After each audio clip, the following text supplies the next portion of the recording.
So I entertain a motion for that. This is Dawn. I'll make a motion to approve that request as presented. It's been moved. Do I have a second? I'll second that. Soleil seconds. Any discussion? Okay, I don't hear any requests for discussion, so we'll go to a vote. So in voting, if you just raise your hand up like that, I think I can see everybody pretty clearly that way.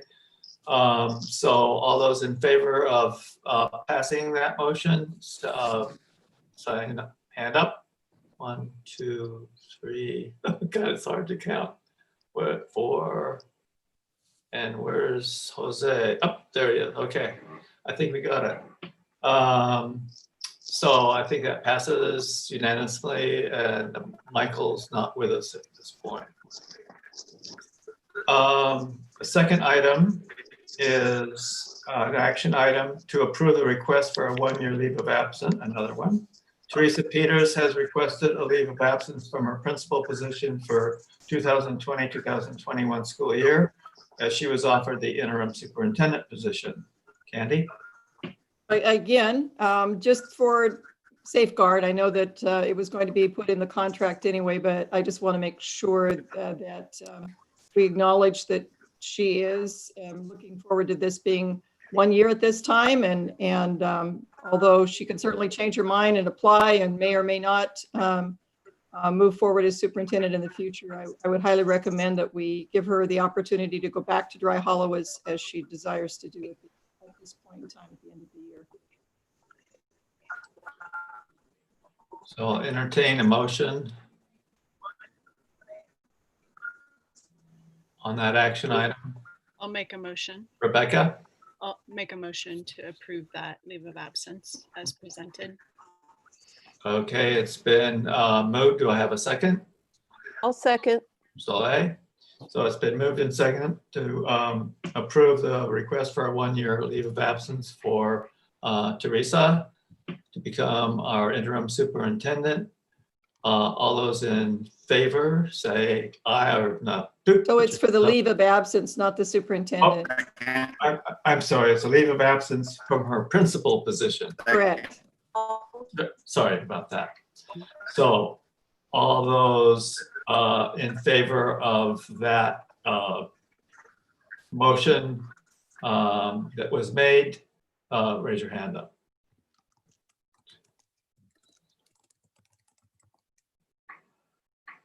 Okay, got you all. All right, so any discussion on that? Okay, it's been approved. Passes. So the next item on the agenda is a year-end review, our successes and our challenges. And the presenter is Candy. Okay, so tonight I'm going to allow our staff to do the presentations, but before we get started, I just want to acknowledge and just share some thoughts about what's going on in the world right now in terms of the situation that started in terms of the most recent protests and so forth from a really traumatic event where George Floyd was just videotaped and being literally the world watched as he lost his life in front of the camera. I know that for myself, the first time I saw that, I literally got off out of my chair and was yelling at the television, trying to get the attention of people to stop, to pay attention, because you could see on the ground the distress that he was in, and it was just it was horrible.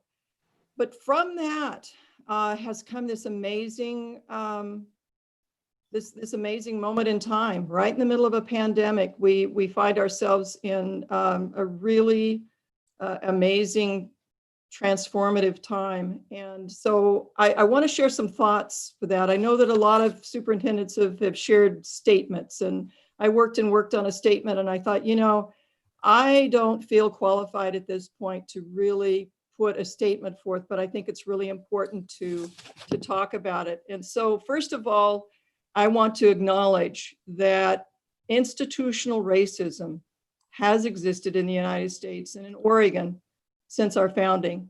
And that includes government, education, businesses, and other sectors. And we in public education, we have a really important role to play in combating racism. I know for me, my own personal experience has been over time to learn more in terms of Native Americans, that actually Native Americans that I grew up with. Years ago when I was teaching, I had Eddie Edmo. He was presenting at our school, and so he stayed at my home. And Eddie was very close in age to me. And yet when he shared what he had gone through growing up in the same town that I grew up in, it couldn't have been a more different experience. I just was horrified at what he would tell me had happened to him in terms of how he was treated when he tried to go into our local swimming pool, how his family and how others were treated when they went to the local store, JCPenney store. They couldn't try on the clothes. They had to take them as they were. They couldn't return them. I couldn't believe that happened at a time and I didn't even know it growing up. So for me, my own experience is related to that. And most recently, over the last several years, it's been related to what I've seen happen in terms of our Latinx community and the growing population that we have, and how we do not in North Wasco, we do not in our staff, especially in our teaching staff, in our administrative staff, we do not reflect who we are teaching, and that has to change. And so I'm proud of the fact that we do look at things with an equity lens. We're trying very hard to get better at what we do, and we do have in place for next year. We've got the dual language immersion program. I think that's a good start. I think the dollars that are in the budget and the community colleges efforts and the ESD's efforts to come together with us to try to start a grow your own program with our own local students and staff to try to change over time and diversify our workforce in our schools and elsewhere as well is a critical piece. But I also know that it's not enough. So I believe that we need to have an ongoing conversation, and we need to really pay attention while we always strive to ensure that we have a safe and welcoming and inclusive environment for every student and for their families. We can't just say that. We have got to put that into action. And before we determine what actions need to be taking place moving forward, we've got to listen. We've got to listen deeply, and we've got to learn from what others have to say who have lived experience and can share with us, what they have gone through, and help us understand what the barriers are so that we can do a better job of addressing them. So with that, like I said, it's not a formal statement, but I just want you to know it's very heartfelt, and I believe that it is something that we cannot be silent on. One of our teachers had sent out a message that said, the way we talk about race or stay silent influences the way our students see the world. And I would add to that beyond that, it's our actions that reinforce whatever words we're trying to say. So beyond written statements, beyond platitudes, I think we have to go to the heart, and we have to have these difficult conversations that many of us don't have the experience to really fully understand, but together we can create a much better education system for every student. So with that, I will go ahead and turn it over, and we'll talk about how we're doing staff and student-wise in terms of what's gone on this year, especially the last few months, and give you some updates. So thank you for allowing me to just share some thoughts at this point. Well, thank you very much, Candy, for that message. That was a great message. So nutrition services, that's going to be Dottie that presents that. Good evening, Mr. Chairman, and good evening, board members and all those who are here. I'd first like to start with saying thank you, Candy, for your statement, or not statement, but for your thoughts and for sharing that. Appreciate it. To talk a little bit about nutrition services, since the inception of our program, since we started with the COVID, we have now given out approximately just close to 80,000 meals. When we first started, we were feeding barely 30% of our population. Last month, we fed close to 63%. And we've made great strides, and we have overcome challenges with staffing, with learning new tasks, which means how do you make sack lunches in an assembly line? It was a concept very new to our staff, and then there were issues with supply. There were days when we didn't know what we were serving until that day. And I think our staff has done a tremendous job, and we've had to come up with plans to ensure the safety of our employees and the safety of the community when they come pick up the meals. It's been a learn as you go, so to speak, in some respects, but there's also been some great minds and great collaboration and a lot of flexibility in my team. And I would really like to give them kudos for everything that they have done and they continue to do. With that being said, we wrap up our end of the year program on the 12th, and we flip into summer feeding on Tuesday. We are going to take a day off on Monday we have to retrain, regroup, and go back to what we're doing. We're still going to keep the 3 sites open at the elementary school, the middle school, and Chenoweth. I should say Dry Hollow, so that way could designate where everybody is going. We do have programs in the works, but like everything else it's kind of a last minute. There's a lot of moving components to where we're going. I've heard the pool is going to open, so maybe we could possibly partner with that community. There's the migrant program and the orchards, which is still evolving with Jonathan Fost, and we're looking at different sites to be determined, and we're going to keep doing what we do as long as we can. We are partnering with the food bank in hopes of opening up the pantry at the Watonka campus. And basically when they give out their food boxes, we would be able to give out meals with them. So that would take into place. So we're just looking for different avenues evolving, and again, that will go into the fall with when we go back to school and what our programs will look like. We all have one common goal. We want to feed the kiddos, and as many as we can. So with that being said, I just like to say thank you for your support and for guidance and everything that you've done for us, and we really appreciate it. Thank you, Dottie. So next would be transportation. Mr. Chairman, if I could, just for a second, Okay.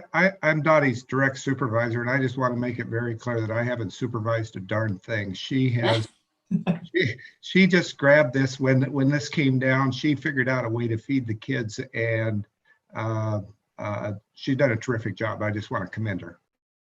Thank you very much, Randy. That means a lot. Okay, so we'll move to transportation, and Lisa. Hi, thank you, Chair. I'd like to thank everybody for the opportunity to update on our department also. And thank you, Dottie. Great job. Great job. Enjoyed working with you. First, I'd also like to thank all of our drivers and all of our aides in transportation who reported to work in this difficult time to help with the meal delivery on the buses. We distributed meals to 10 different locations in our community. It's definitely been different from what our normal day would look like, but I think that staff has told me that it was very rewarding, and they were glad to be able to help out wherever the need was.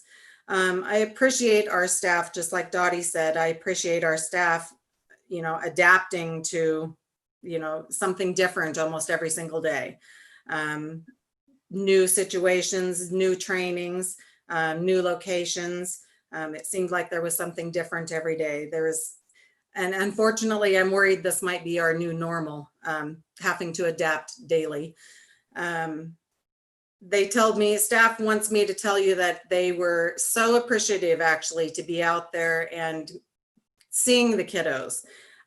They really appreciated seeing the kids that they see every day, like you folks do. And so they really wanted me to pass that along.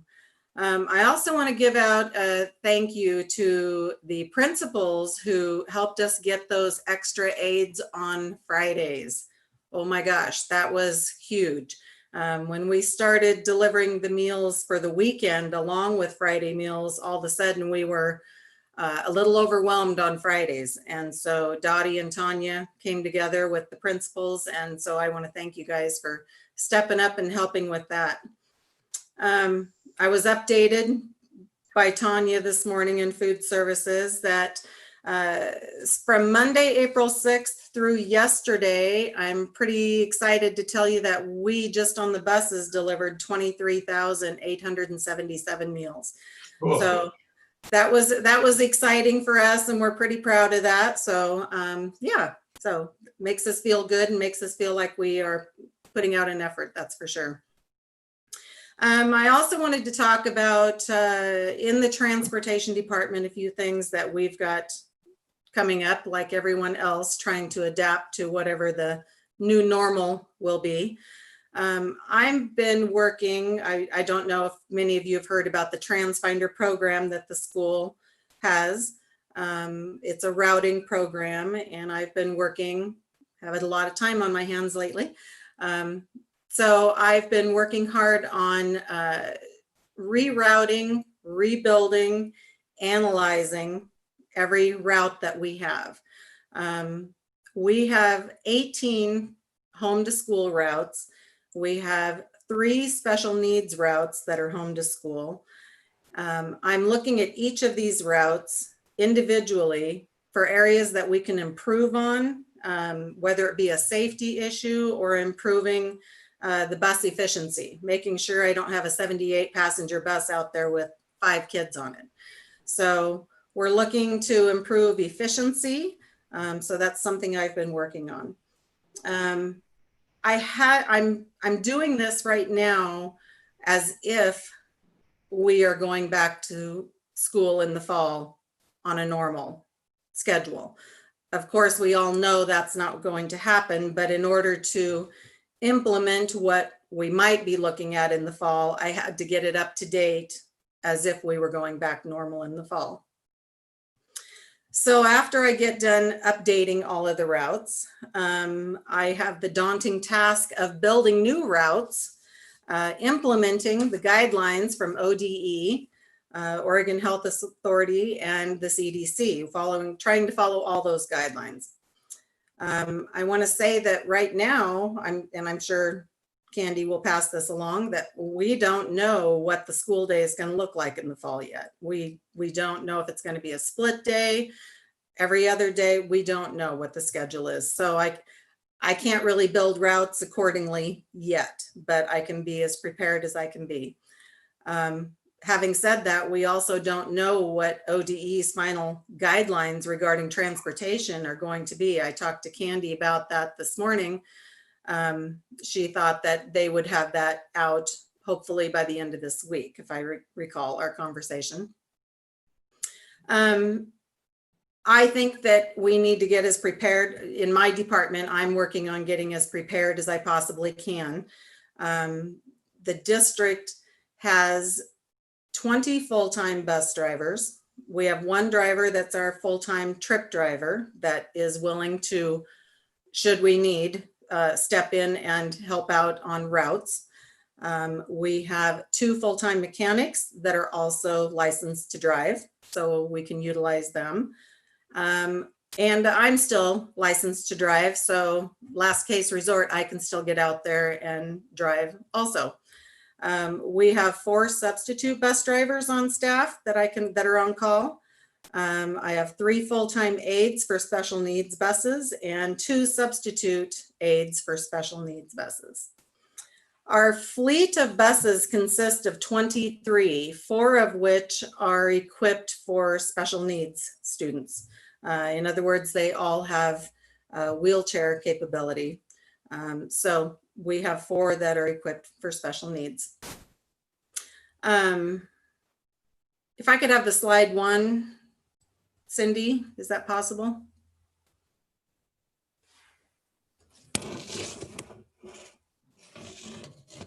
I forgot what slide 1 was. OHA. Guidelines for Oregon Health Authority for transportation. That one? Previous one. That one? That one. Thank you. So this is a lot of information, but I just wanted to especially talk about the ones that are in red. This is what, although what you've heard over and over and over again is social distancing, 6 feet in the classroom. We are 3 feet on school buses. You know, there's no way we can keep 6 feet. We wouldn't be able to accommodate transportation at all. We're doing this by doing exactly in point number 3, you can see we're using visual cues. We've got tape, we've got signs, we've got different things on the bus that you're going to be able to see here in just a minute.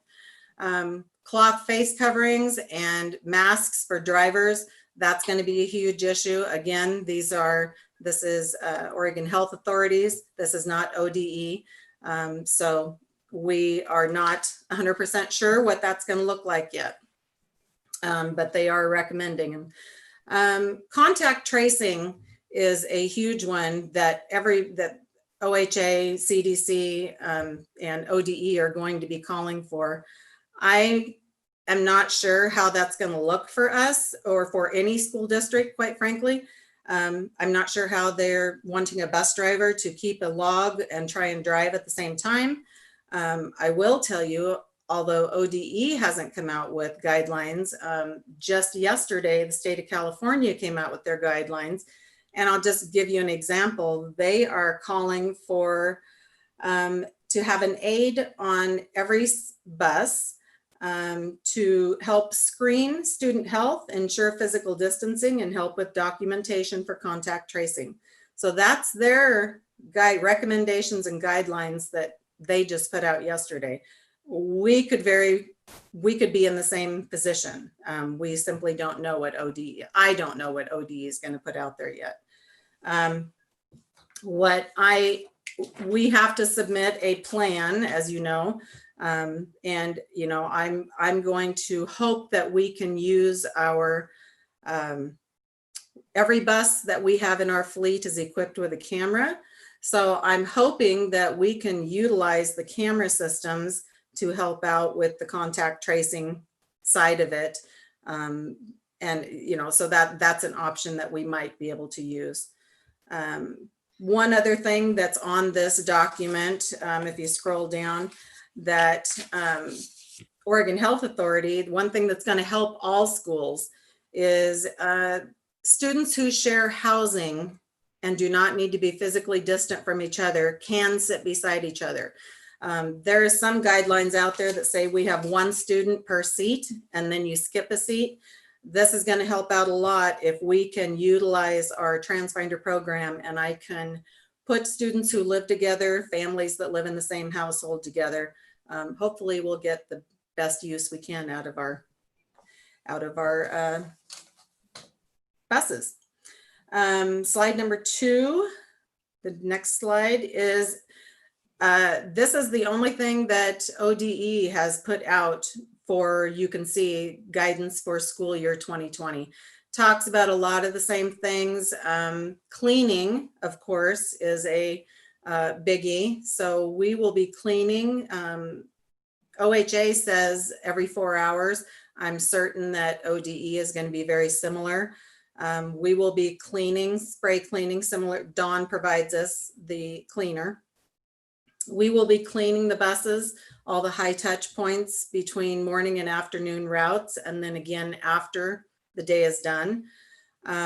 This talks a lot about the masks. It talks about face coverings. And it talks about our special needs students, making sure that we are accommodating our special needs students. I will say that we did see some guidelines. I'm not sure that ODE has put those out yet. As far as the special needs students, we could have aides on special needs buses in gowns, gloves, masks, because they are, very close with those students. So that could be a very real possibility too. So the next slides I'm going to show you is following exactly what I'm talking about. And what I did was, Cindy, do you have those next ones? Those are the pictures, right? Yes. So we've been trying to be proactive and trying to get a look at what that could possibly look like. Again, you can see we're using every other seat. We are using signage, putting seats literally out of service.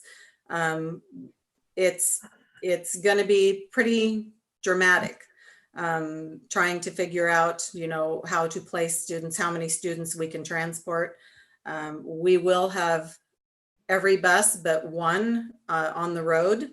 I'm certain of it. I've already talked to sub drivers and told them that they might become full-time drivers, as far as subbing. When I say full-time, I mean subbing almost every morning. So, we don't know what it's going to look like yet, but what you're seeing right here is a very real possibility. So is there another picture there? I couldn't remember. I thought that was it. Okay. But yeah, I thought I had one more picture at least, but anyway, that's okay. It's very daunting what it could look like for transportation. I mean, we have 78 passenger buses and we might be hauling 20 on each bus. So the TransFinder program is going to be great for helping us do that, work with the principals and work with the district to try and figure out what that's going to look like. So that is what I have on transportation. I do want to end on a positive note. I wanted to let the school board know that back in February, I applied for a grant through the state of Oregon DEQ department. It's called the VW grant.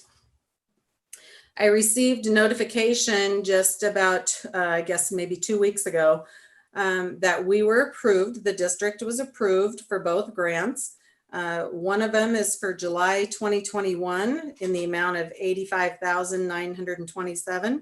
And the second one is July 2022 for $94,520.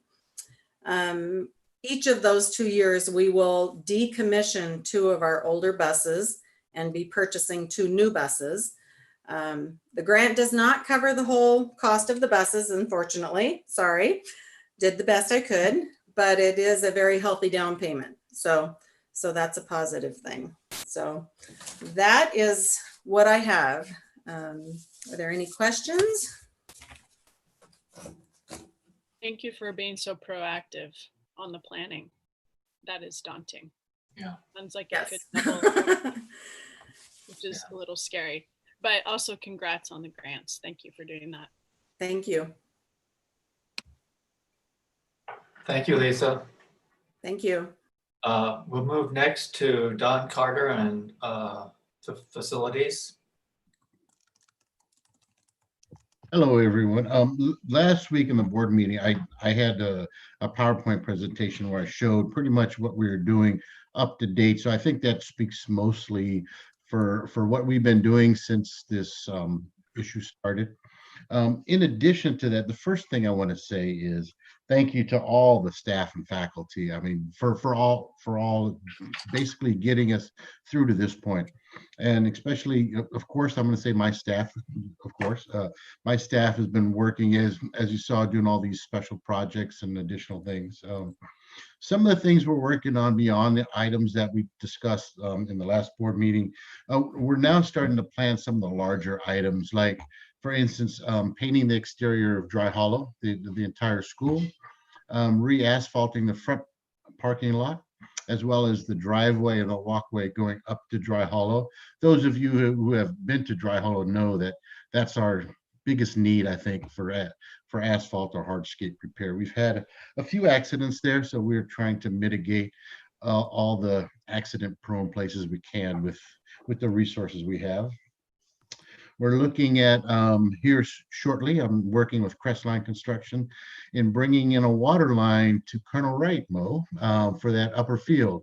And most of us know that it hasn't had any water. Well, since before I got here, the water main was gone. But working with Crestline and Bill, he came up with a good solution for us that's within reason. So we're going to bring in a new water main up there, and we'll just work in-house trying to get the irrigation and the lawn back to par. So the kiddos have something to play on besides dirt and weeds and so on. So it'll be a nice little postage stamp of green space for Colonel Wright. It's much needed and overdue. And we're also looking at adding some fencing, especially the front of Colonel Wright, where if you guys walk by, there's that 12-foot drop off from the front of the school where kids aren't allowed in that grass because we're afraid they'll topple over. So we're going to make some safety fencing along there, something that's definitely will fit the style of what Colonel Wright is. It just won't be a plain drab chain-link fence, if you will, something that fits the style of the building, something appropriate and safe, of course. The seismic grant we talked about last week, that's just in the very planning stages. And actually, Jose reached out to me. We chatted.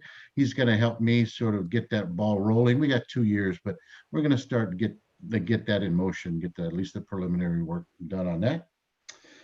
Some of the other stuff we're doing is we're still in the process of gathering all of our, whether it's additional PPE, sanitizers, sanitizer dispensers. That's the biggest issue.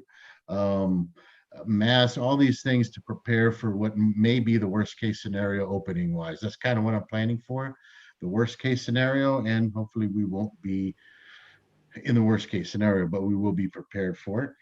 Other things we're working on are as our community now is in phase 2, obviously we're getting a lot of questions. How come the schools aren't in phase 2? As most of us know, we still fall under the governor's executive order 2020. Our facilities are still shut down till July 1st. And even after July 1st, we're not in the same county phase opening. So we're working on trying to get a good premise use policy, if you will, to be able to allow our facilities to be used on a limited basis with whatever we can allow, safe-wise, and keep everybody safe and healthy. School opening, of course, that's the biggest one. We're planning for school opening. I'm planning on sort of the worst case, whether it's one day at school and everyone wear a mask or everyone's at school normal. But we will, one way or the other, we are going to open up schools and we are going to get our kids back in some form or fashion. So we're planning for that. And the one thing I do want to say is that all of this, we have definitely planned differently. You know, we were taken by surprise for this whole thing, for this pandemic as well. So I think now, I don't think that will happen. We don't know what the next one's going to be like, but we're definitely more in the proactive mindset when it comes to making sure we have, whether it's masks, which we know you couldn't get for 3 months and so on. So other than that, that's kind of where we are in a nutshell. I pretty much went over everything last time. And of course, graduation, for those who don't know, we're having commencement at Cirrhosis Park on Saturday. And we will be setting that up in the next couple days, we're going to start doing a setup over there. And Saturday morning, we will be there to help get it all set up, and our kids will have a different but memorable ceremony. So is there any questions on what we're doing now and in the future, or any wishes of things we want to do?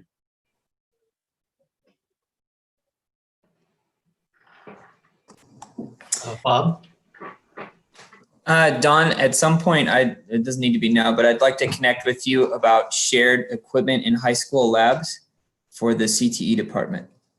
So just, that's a concern that I have for going into next year that I'd like to talk with you about, and how we can work together or support each other in doing that. Yeah, definitely. Reach out to me. We'll come up with a protocol that works for everybody, but still with health and safety in mind for everyone. So.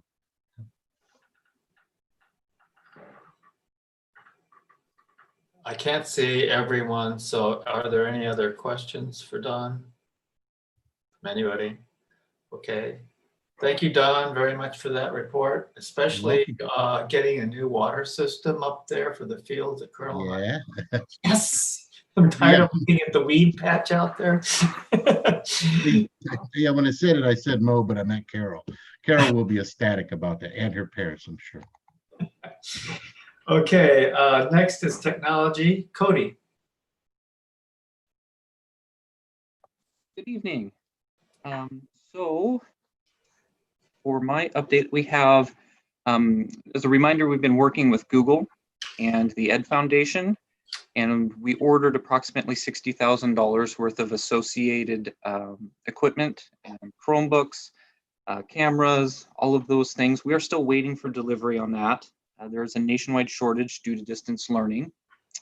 It's affecting everyone, unfortunately. When that equipment does arrive, the breakdown is going to be 20 Chromebooks for Mosier Charter, 20 for Colonel Wright, also for Chenoweth Elementary and Dry Hollow Elementary. There will be 35 for the Dalles High School and 35 for the Dalles Middle School, for a total of 150, and that will greatly help us fill the gaps, especially at the elementary level as we go into the fall. We are strengthening IP camera coverage for security purposes in low visibility and low traffic areas. We are also supporting summer school for migrant education, especially out at the camps, and checking out Chromebooks. And a huge thank you to Monica Darnell for helping us with that. Thank you, Mo. And then we will be moving into our annual summer maintenance of building infrastructure, replacing computers, networking equipment, camera maintenance, cleaning camera lenses, that sort of thing. And that's it. Okay, so does board members have any questions of any of our presenters so far? Jose. I have a tech question for Cody. I know when the pandemic hit, you implemented some additional wireless access points. Are those just going to remain indefinitely, I guess? I know that we extended coverage to parking lots and whatnot.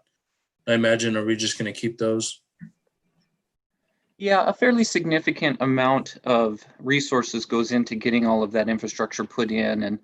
And I think what we tried to do is target the areas that would benefit most from those persisting and staying there.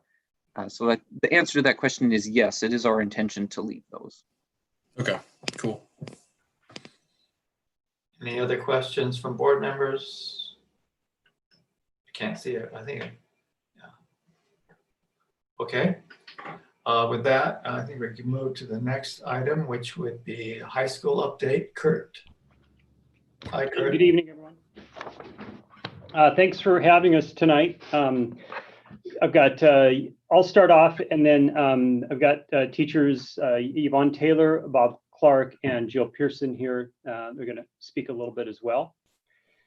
I want to thank Don for just everything he's helped out with these last a couple of days. He had his folks build some steps that we could put out under in our front porch out here in front of the high school to help people access the lawn easier. And anyway, just within just a moment's notice, got them done. So I greatly appreciate that. Some things that have gone really well during that have kind of forced us to look at plan Bs. And sometimes you don't know that to even look at plan B until you're forced to do it. And one example I thought was a scholarship ceremony that we did.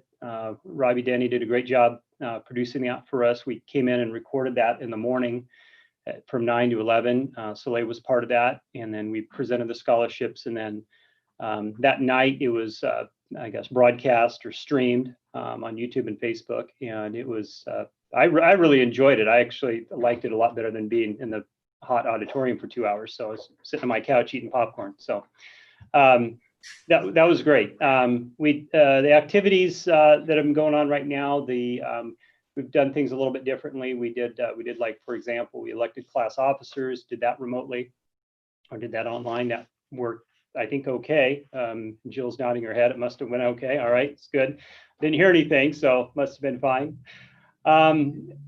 You know, the other piece that this has done for us a little bit is it's pushed some of us, including myself in this, and when I say staff, I mean all of us, has pushed us to explore different ways to, you know, not just teach, but it's forced us to look at different ways to meet as well. Zoom is becoming a new norm, and it's okay. It makes me think of how you know, because now we just meet in Zoom meetings, and I just wonder if that's how much we really need to meet in person. From a standpoint of engagement, I guess I'm trying to paint this as positive as I can, but I'm going to show you some data here in a minute, and it's fairly startling. The first piece is that Cindy, can you, well, I guess I'll share my screen, or can you allow me to share my screen? And you are, so.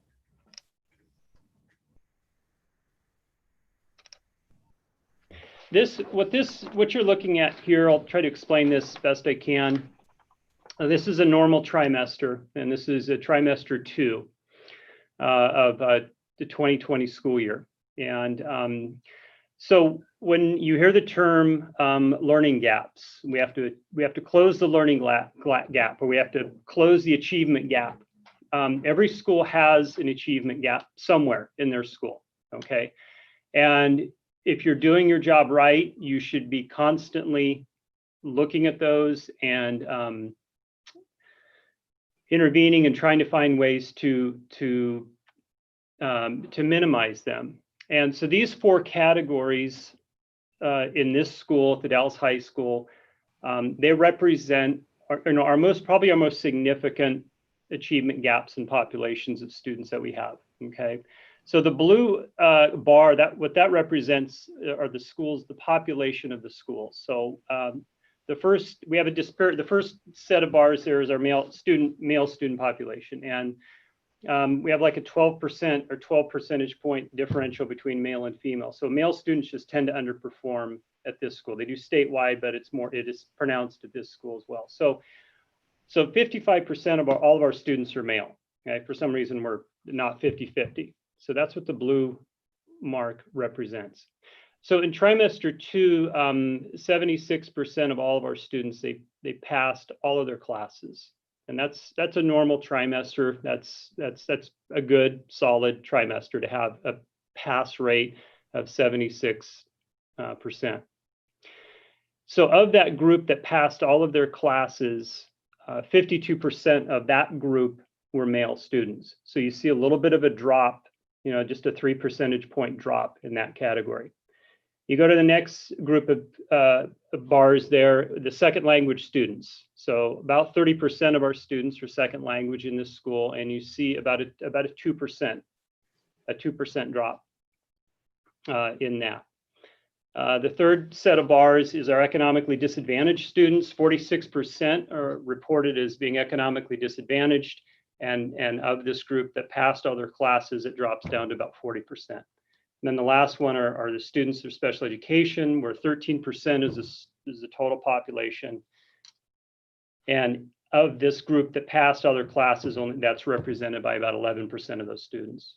Okay, so that is our normal, I guess, achievement gaps in our school. Okay, and I'm going to go into everything. It would take hours to explain everything that's been done to try to mitigate those. But overall, if you look at our graduation rate, look at our attendance rates, the final product is, with the exception of students that are male, second language, economically disadvantaged, those two groups especially are fairly flat. Okay. Okay, so that's normal. So now we go into distance learning. Okay. So distance learning, I broke this down into 3 different groups. So trimester 2, we, like I said before, was 76% of our students passed all of their classes. Okay. As of today, and as of it didn't change much from midterm, only 34% of our kids today are passing all of their distance learning classes or getting a P. And then you look at the next one, so 23% in a normal trimester, 23.6% pass, or sorry, 23.6 fail one or more of their classes in a normal trimester, and right now 66% are. And then the last one represents, so you have 20% of our students right now are disengaged. So 80% are doing something, but still 20% are not. So last slide I'll show you here. These are our, I guess, our achievement gaps now with respect to distance learning, and they are significantly greater and significantly more pronounced in all of these same categories with distance learning. So not only do we have a much lower pass rate, all of these special populations that we focus so much to support are now even more pronounced. So only of the group that's passing all of their classes, only 5% of those students, for example, have an IEP. Okay. Before I move into the next bit here, is there any questions on any of this before I move on? Kurt, this is Dawn. Obviously this is absolutely tragic what we're seeing here. It's not, we're all suffering here. So it's not when I'm looking for solutions, what can the board do to help? I mean, I'm motivated. It's like, call people, what do we need to do? This is not a future here, and I'm alarmed, extremely so. Yeah, and I'm not trying to be alarming, and I don't want to discount, and I feel it's the truth. What I'm showing you is the truth, but it's compared with, I feel, the efforts that the teachers have made have been so monumental. Within just a 10-day turnaround, all the teachers in the whole district have immediately flipped, okay, sure, whatever, and they turn everything around and they go to online teachers. But this for me is a bit deeper. I mean, this gets kind of deep when you go back to got a social studies teacher with me. So you go back to Brown versus Board of Education, which was that case, started the integration of schools, but the argument in that case was about facilities. Mm-hmm. And right now everybody is being educated in a separate facility. So it goes, for me, it goes to the core of what we're supposed to be doing. And so I don't know, we can all become, I know my staff would become excellent virtual academy teachers, the whole district will. But at some point, there has to be some, if I can go to Home Depot and buy a new nozzle for my garden hose, we have to be able to somehow get kids back into the classroom. And so that's the most important piece for me. Once we can start focusing on next year, that's the biggest piece for me, is how do we make that work? We don't know what those rules will be yet, but that's the piece that has to be in place before we move on. In my mind, distance learning, from my experience, from what this data tells me, is for a small percentage of kids, it works okay if you've got huge supports at home. But for our most important or I should say, yeah, our most important populations that we work so hard to bring up, it doesn't work for. And so we will continue to do our best to support in the best way we can, but at some point we have to be working to get kids back into the classroom. Well, I know it's been monumental, but, and, you know, considering what has been accomplished in such a short period of time, I'm just personally very concerned that we're going to have wave 2 right when school's starting to get kicked off again in the fall. And so we may have another stutter step here. So I'm always trying to think ahead, saying, okay, we kind of see some data now reporting of kind of, you know, there was this big cliff that we all had to jump off, and now we're trying to catch ourselves. But if there's something else that we should be doing, or what can the board do to support, you know, the administrator and the instructional staff, you know, we want to make it happen. So I'm looking for solutions if there's anything else we can be doing, because I'm just really concerned that we may have a situation this fall that might not be optimal. I'm just really concerned about that. So sorry, thanks. Yep. Okay, any other questions on the data? Then I'll move over to the teachers. You know, Rebecca? I share the same concern as Dawn. I don't want to see a whole generation of kids left behind, and the achievement gap is only widening, and the distance between the haves and the have-nots. In terms of getting kids back in the classroom in the fall and the plan A, B, and C and D, is there a way to prioritize the kids that really need to be there? And the kids that are doing okay with distance learning, maybe keeping their bodies at home, and the bodies of the kids that really need the physical presence, maybe prioritize those as the students that get to be in the classroom if they have restrictions around, you know, density and population and all that. Yeah, I mean, that's everything. Kind of right now, everything's on the table for next year. We don't know what it's hard to make a game plan when you don't think what the game will really be.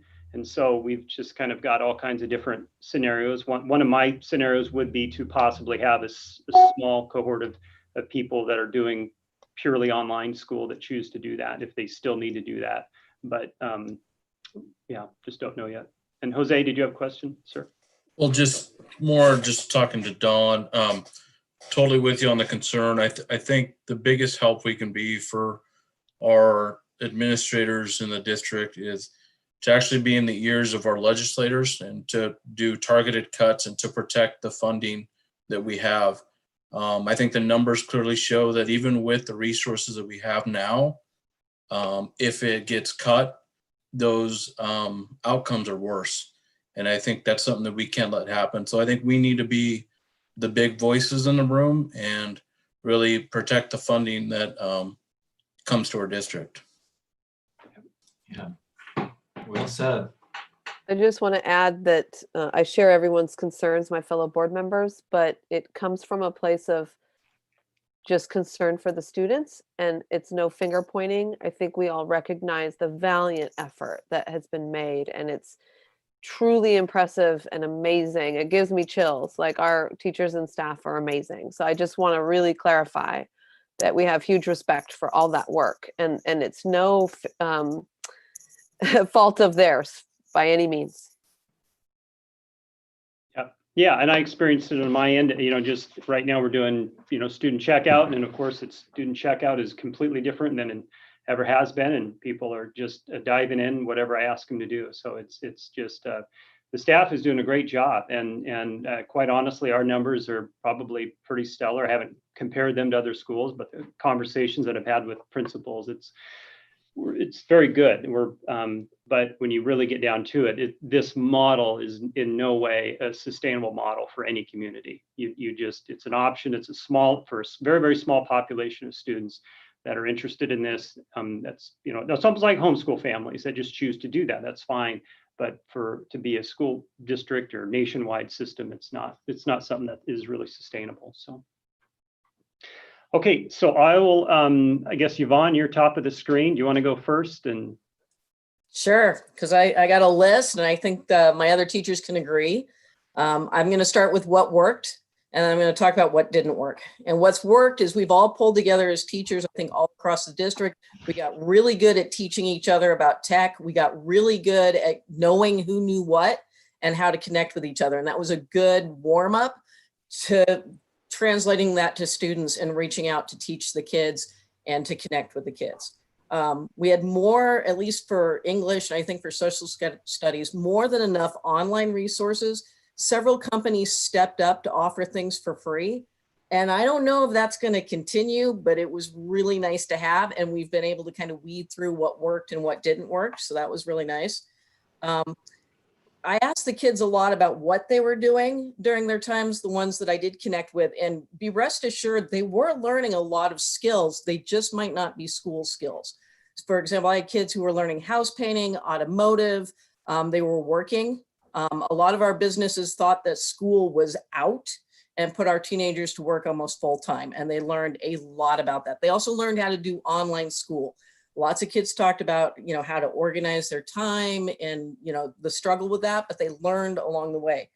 Over half of the kids that I had doing my classes, and the rest in the English department kind of said the same thing, over half that were doing it were earning A's. So it's that 60% actually frustrates me because many of the kids have earned 100%, 90% A. So that's a positive of that. The ones who are doing it were doing it very well. Let's see. I think that's it.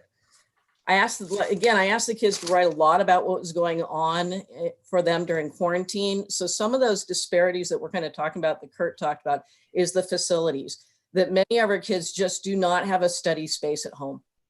Or they're sharing a dining room table with several siblings, or they're sharing Wi-Fi. And that's one of the first things I want to talk about that didn't work. We just can't assume everyone has Wi-Fi, and it does not matter how much money you throw at it. It sometimes just will not occur.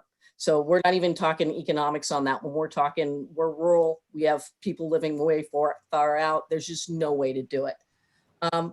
The kids talked a lot about no schedule. And we saw that as teachers. For example, I'm kind of a morning person. I'm just used to getting up at 7:30, going to school, right? They're doing their work from noon till 2 a.m. So there's a little disconnect in our schedules. Yeah, Jill's nodding. Like there's a huge disconnect in that. So it's not uncommon for us to get emails and phone calls at 8, 9, 10 o'clock at night. And 1 a.m. Yeah. So that's one of the things we're going to need to kind of start instilling in kids again, is that, look, the rest of the world does not work like that. Like when you go to work, you're not going to be turning in stuff at 2 a.m. Zooms worked for a while and then they stopped attending. And it's really hard to make it mandatory because we did not have a schedule of what teachers are doing what Zoom. So the kids were easy to say, I can't, I've got another Zoom at the same time. So we may need to do a schedule on that. Email is a really slow way to communicate. And the kids talked often about how frustrating that was, that they would email a teacher and sometimes not hear till the next day. They're used to instant response in the classroom. Several kids talked about part of learning is being with your peers, because often they learn better from each other than they do from us. Right. So that was kind of a downside. Kids disappearing. They'd sometimes turn in one assignment and then they became a ghost. So, and let's see, a lot of teaching is collaborative, and that's really hard to do online.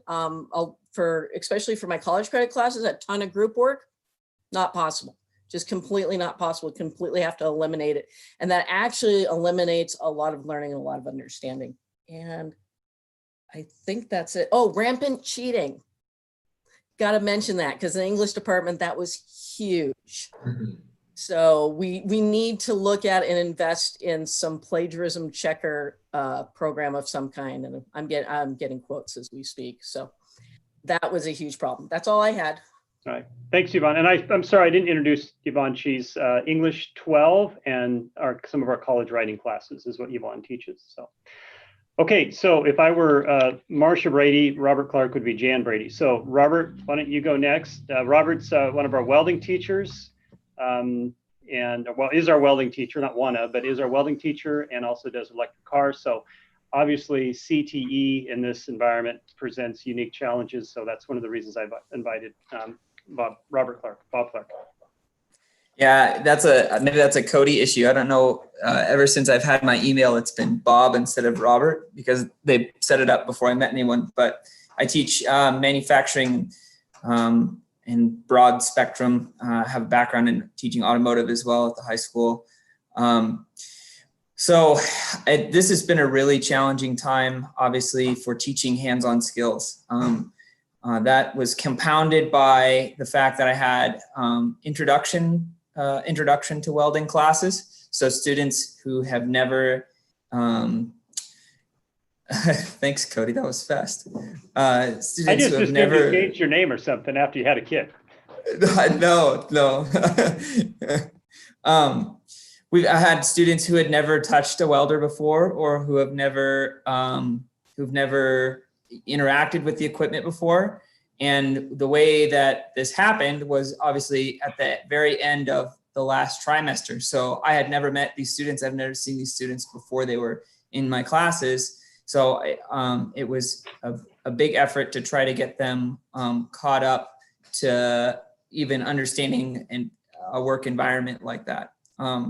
We're very lucky to have some online resources that we used sort of casually up until this point that got used very intensively and in their entirety. So we worked the entire way through a program called SP2, which is Safety Pollution 2. It's an industry standard safety training and environmental health training program. So students work through those modules in my classes and then also in automotive classes.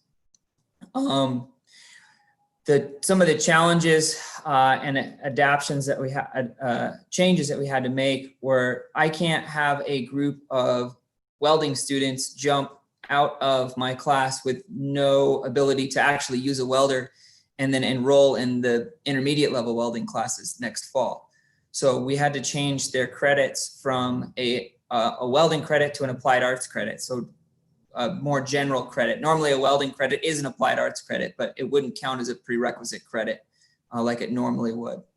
Another challenge and sort of adaptable thing that we had to do was to come up with curriculum that fit the needs of all of the learners given their constraints at home. So I did a lot of calling parents. So the first week I called all of my parents.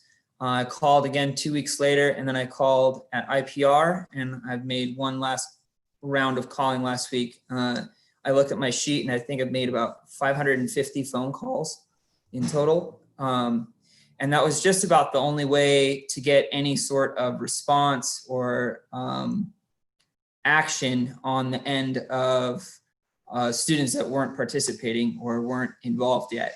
Emails didn't seem to be very effective. By the end, I was paring it down to just students that hadn't been active in the last 2 or 3 weeks or hadn't been participating in the last 2 or 3 weeks. So I wasn't making a call to everyone. But I think that communication piece, the emails just weren't effective whatsoever. The students that didn't have correct or active phone numbers were a challenge. And those were the ones that I had to consistently email. I'd say that's a pretty small portion, maybe 10% of our students.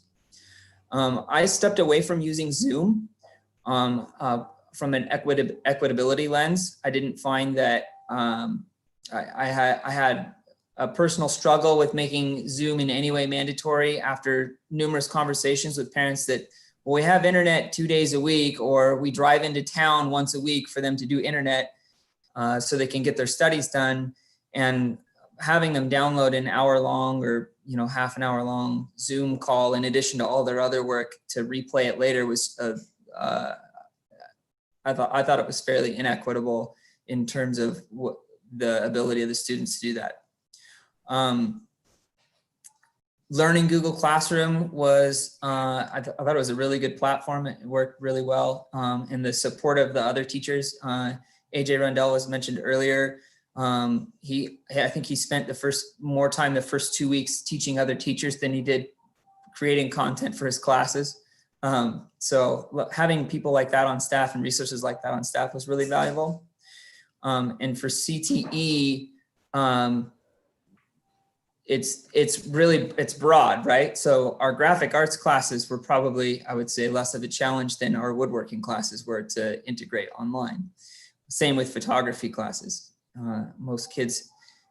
A lot of kids have access to a cell phone or a cell phone camera. And so some of those things were easier than others, but teaching a kid to use a miter saw over the internet, or a welder, or a fluid exchange pump over the internet is a real challenge. So you can talk about it a lot, but until you use your hands to really experience those things, I don't know that it's an effective method of learning long-term. So experiential learning is something I'm really passionate about. And all of the data shows that when we teach subjects like this, experiential learning is the way that it sticks long-term. So without that aspect of our teaching in CTE, it makes it a big challenge. So a couple of things that we're going to try to do differently moving forward is we're going to lean on our industry connections a little bit more. Hopefully they won't be as bottled up as they were. We had some of our advanced automotive students, we had planned to try to place into businesses, local businesses, to earn some of their credit so that they could do some of the different pieces. And at that time, the businesses weren't necessarily comfortable with that. And I think moving forward, as people kind of understand that this might be the new normal in essential places of business, we'll have better luck with that. I think one of the other things, as I mentioned earlier, that we're going to stress is our hygiene and cleaning. So in my lab, there is a ton of shared equipment. So a welding helmet, the welding helmets that we use are anywhere between $150 and $300. And it's unreasonable to ask every student who takes an introductory welding class or maybe just wants to learn a skill to buy one of those helmets. Even the cheaper end models are $30 to $50 if they have the correct safety certification. And that, I don't think that's an acceptable amount for students to have to pay in order to take a class either. And it would eat up the entirety of our budget in order to buy those and give those to students as well. We also have shared gloves. We have shared safety glasses. We have shared reusable earplugs. It's a really a logistical challenge moving forward. So I think some sort of hybrid model is necessary in order to teach students the skills that they need in class from our perspective, but paying close attention and taking care with the hygiene aspect of it is going to be, we need to be creative. So I'm excited to work with Dawn on that. The other challenge for my classes, at least next year, is I'm concerned that the community college has closed their campus for fall term. And so for those of us that are placed at the community college, I'm not sure what that means yet. I know that they made last week a exception for career and technical education, health occupation classes at the community college, allowing smaller cohort sizes. So I reached out to them through Mary Kramer, who's the dean of CTE there, to see what that's going to look like for next year. So those are some of the challenges and things that we're looking at. I'm going to have to sign off after this, and I have a fussy daughter that I need to put to sleep and help my wife keep asleep. So I apologize for not sticking around. So before Jill goes, I was going to ask if anybody had any questions for me.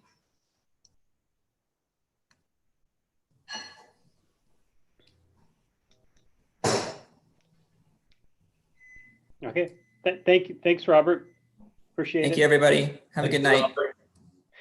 Bye-bye. Okay, and last but not least is Jill Pearson. Jill's one of our social studies teacher, teaches U.S. history and AP U.S. history. Yeah, I'm sorry. I always get Euro. You can ask me. I never know. What are we doing? U.S. or Euro? Euro is next year. I know. Thank you. US is next year, there I'll we put go. it too. You have two of your own are in my classes now. It's all right. Well, first of all, thank you so much for having me. I'm also junior class advisor, so doing prom this year was different. We did it on the radio with much thanks to Robbie and to Randy. They made that possible. There aren't very many things that I want to keep from quarantine life, but getting to read those shout outs on air from teachers, from students, from the community, like that's a piece I wouldn't mind getting to keep. I'll be brief because Yvonne and Robert and Kurt already said a lot of my Corona peeves, the ghosts, the challenges with getting responses back from students or back from parents, the whole mishmash of our trimester ends this Friday, Tuesday for staff, but they have until mid-August to complete the credit without any help from us, which doesn't seem like a fair setup to set them up for any sort of success. The widening achievement gaps, but I thought I'd get all of the negative out of the way because there have been like a number of cool things that have happened over this trimester that I thought I would share as well. One of the weirdly tags, I wasn't going to mention this, but tags off of the plagiarism thing. I had a student that plagiarized last week and is not one, to my knowledge, that has ever plagiarized before. Not like this student at all. And so I emailed the student back and I said, I noticed you did this. It's not like you. Are you okay?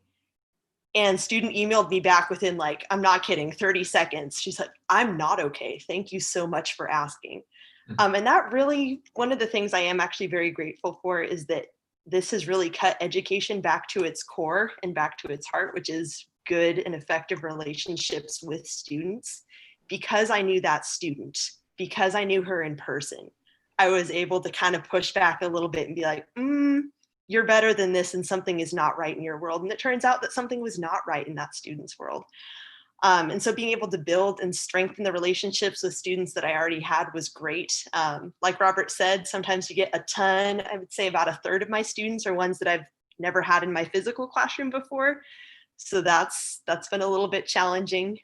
Weirdly, you're getting to know like their younger siblings and their pets every time you do Zoom, which again, a lot higher participation at the beginning of the trimester than the end. But getting to know students more holistically, I think has actually been kind of a healthy and a cool thing to do. Yeah, just getting to see a little bit of their world and who they are in a different context. Actually, one of the things I do want to mention the George Floyd and the protests that have resulted out of that. One of the things I'm actually incredibly proud of my students for, and this is largely thanks to Mary Jo Comerford, who couldn't be here tonight, but she and I have been partnering a lot together. I am her token millennial, so I've been helping her navigate the technology. She has been like parent communicator master. It's been awesome. But one of the things that has been really helpful is that in our classroom, in our relationship with these students, we've been able to establish a culture where we can have difficult conversations and we can have them with empathy and honesty and respect and compassion.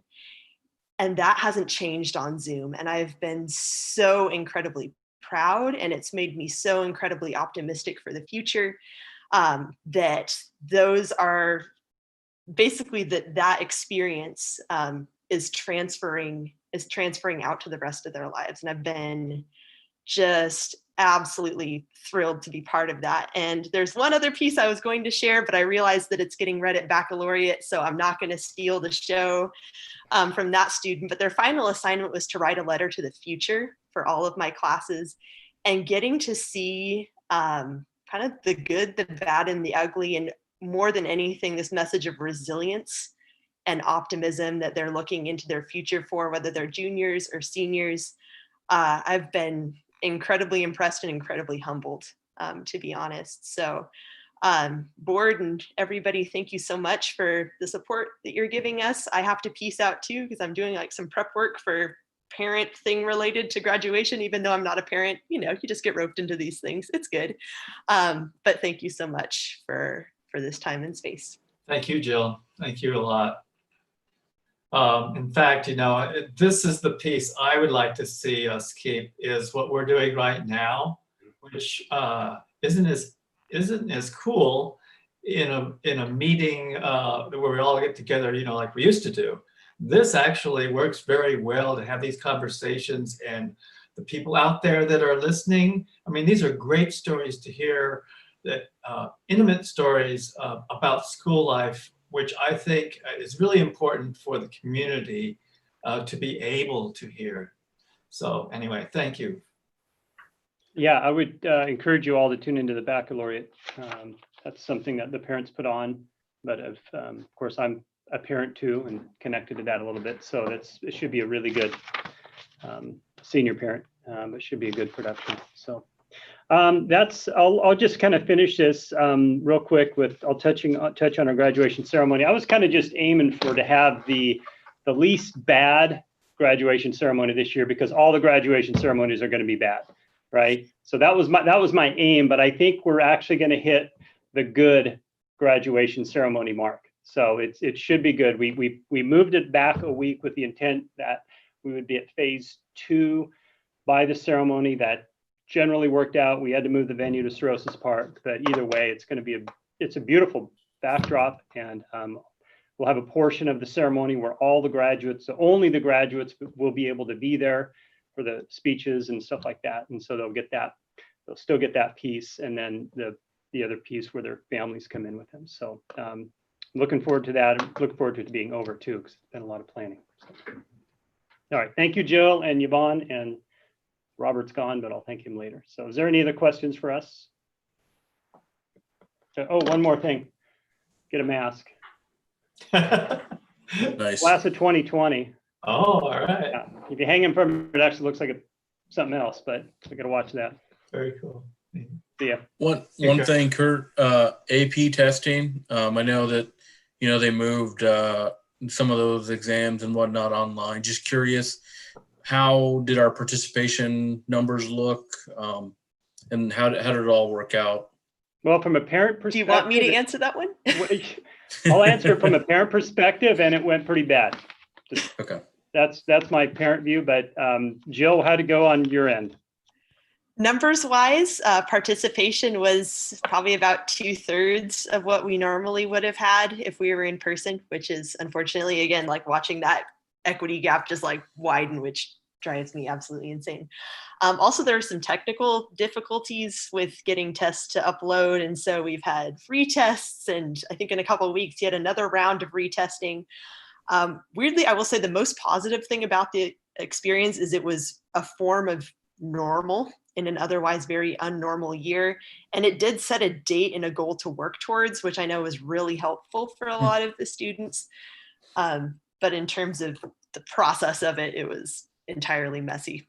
Yeah, it forced 1 out of 10 would not recommend. It forced the College Board to explore. They're always been paper and pencil. The College Board has SAT, so it forced them to think about this. And they had technical bugs that hadn't been worked out. So. I just wanted to comment too that the kids, we've been doing some dual credit programs for college credit, and those were running very smoothly. The community college was working with us rather intimately, and so we awarded pretty close to the same amount of college credits we might have had we been in session. So that was super helpful. Yeah, I'm real proud of our school. Just again, as a parent, I was using my son as an example because I don't have to ask his permission to share private academic information on him. So, but he's going to finish with about 40 credits, and that's a combination of 40 college credits. And that's a combination of AP program and the College Now program. So that's not taking anything outside at community college or anything like that. That's just our own teachers doing that. So that was.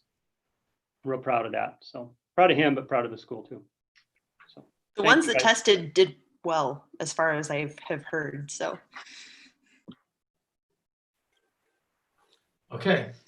So we're a little bit behind schedule, actually a lot behind schedule, but we'll move now to the middle school. Sandra. Yes, thank you. Welcome.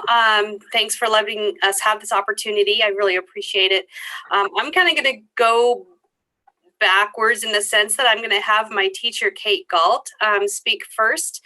Last week, we had small groups of teachers coming in and talking about the good, the bad, and the ugly.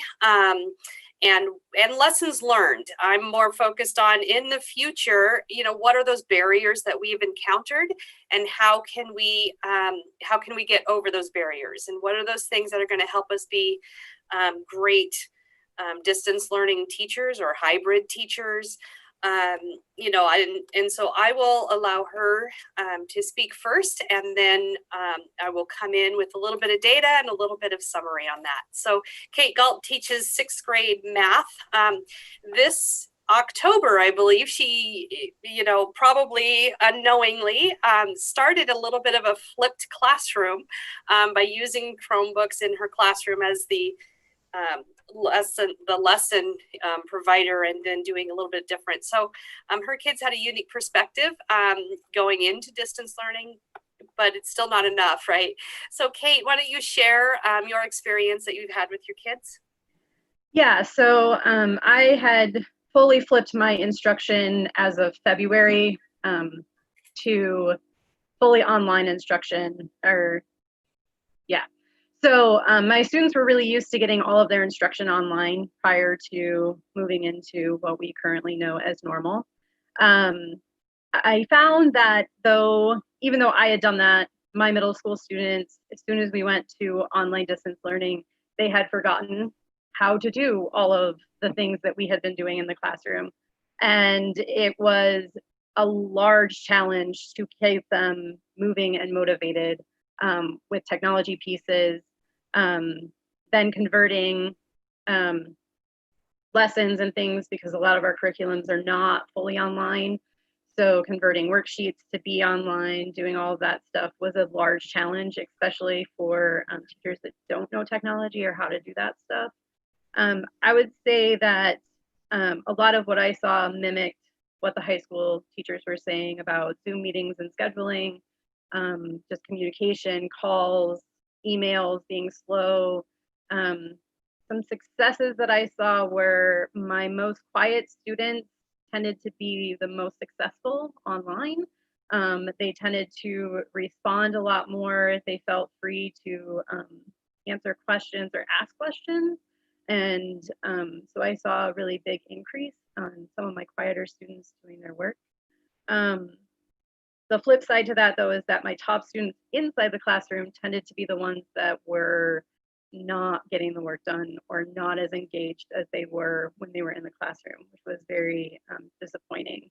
And I mean, just hard in general. I would say the biggest challenge, if we are in some kind of hybrid or distance learning next year, is going to be teaching that technology piece to our younger students and just our students in general, how to use it for technology and how to access education. So those large contact days really need to be focused on that piece for them and for teachers so that we can move forward in the future. I really enjoy the Google Classroom setting, but I had been using that for pretty much all of this year. And I think the students actually, once they get familiar with most of it, really enjoyed it, the ones that were using it. And a lot of what, like Yvonne said at the beginning, is a lot of what we saw at the middle school. I think middle school students have largely been hesitant to do work and have now, like in this last week, and we're coming up towards the end, my email and my Google Classroom has been flooded with students that are finally doing work and getting stuff done. So it's been a lot of kind of do a lot of work and then wait for them to kind of catch up with us.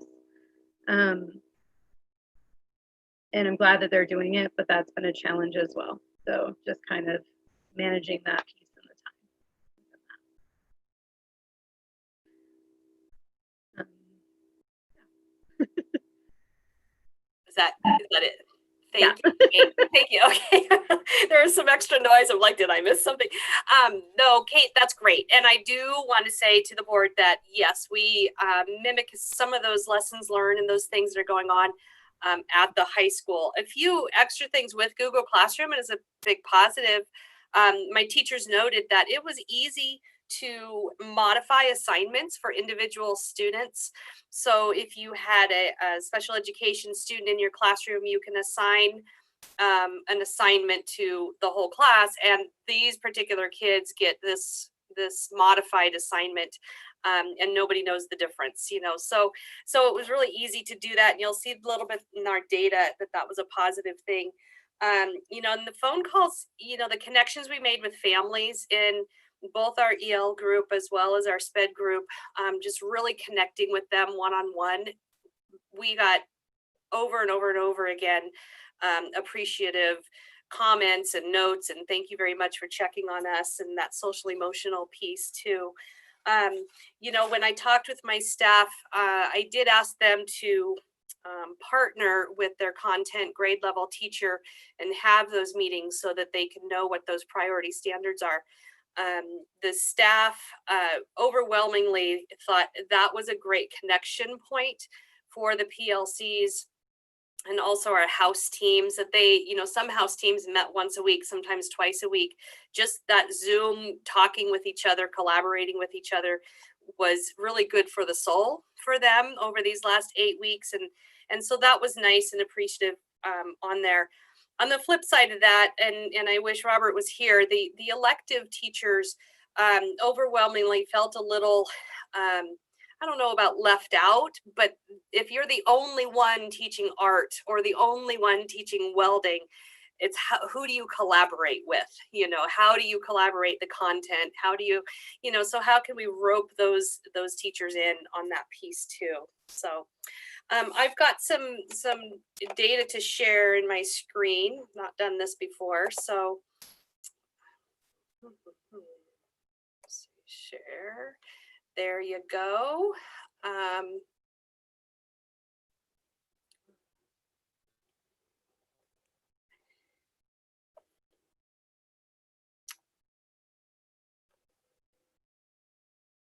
There we go. All right, so similar data to what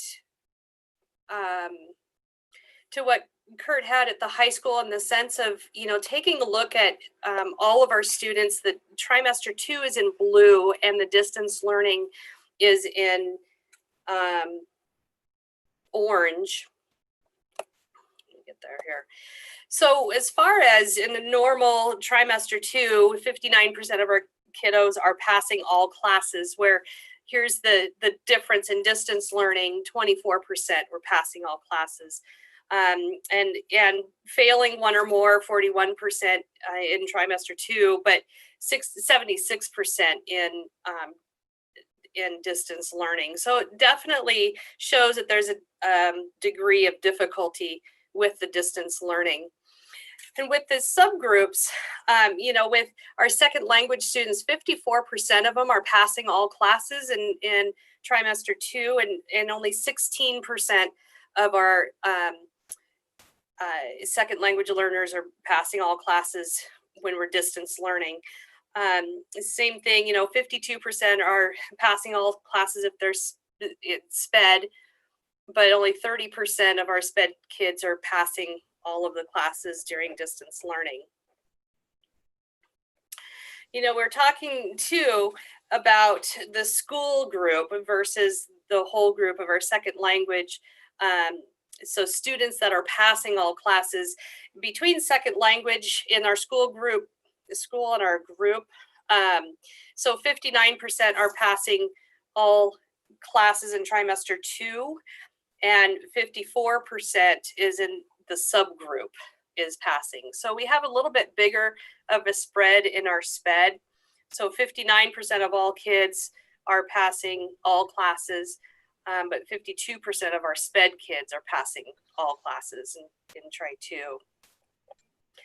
This is an interesting data in the sense that in distance learning, 24% of our second language students, you know, our second language students, and 16% of them are passing all classes during distance learning.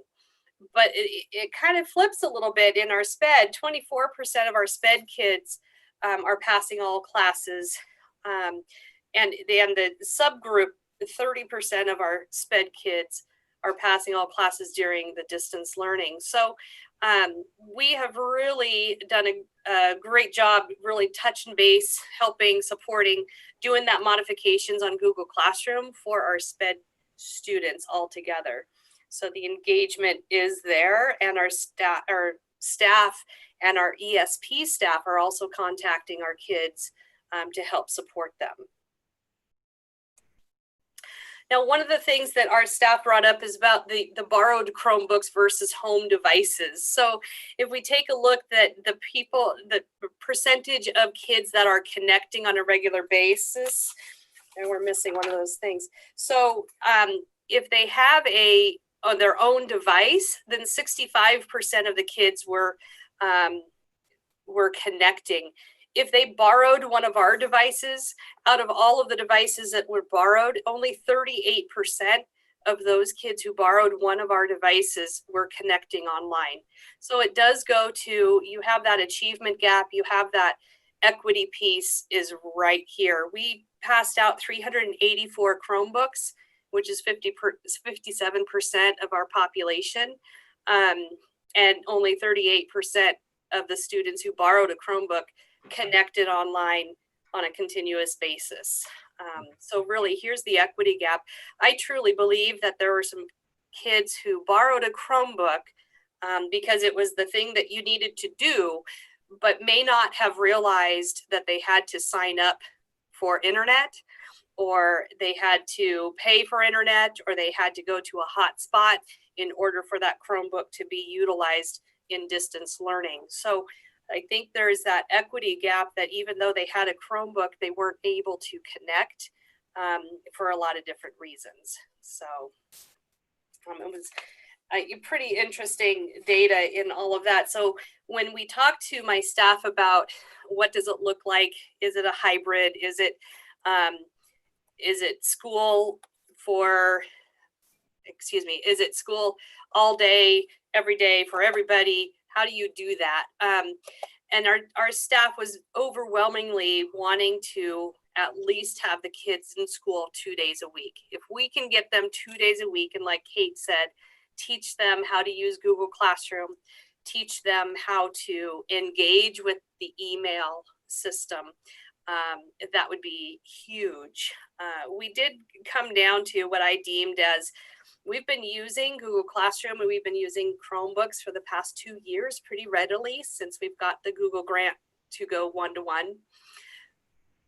But we didn't go so far as to how do we teach them to be independent learners with the technology.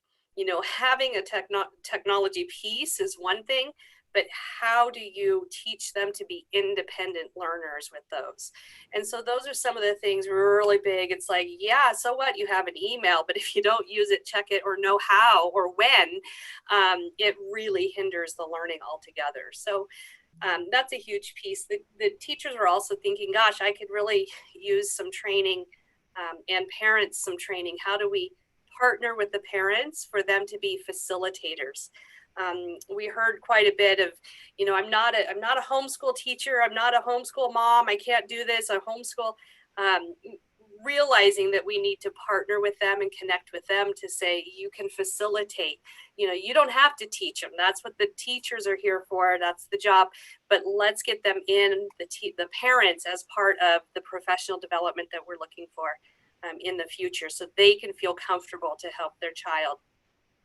Just even how do you turn on the Chromebook sometimes is very helpful. So really a big long list of barriers to get across, but doable things that we can just work together and combine so that we can do next year a lot better. So any questions?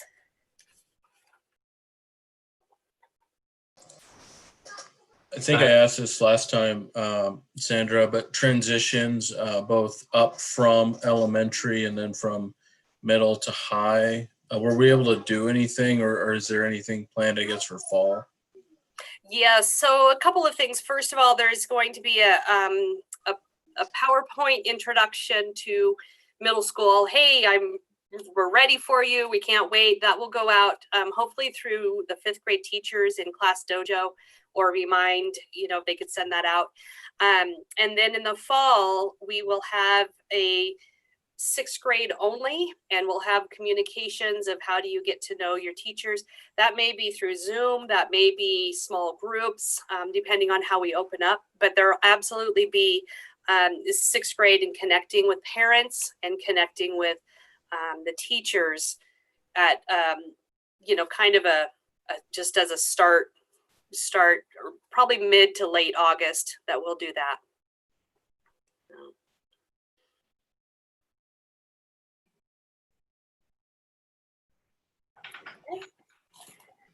Thank you, Sandra. Yeah, thank you.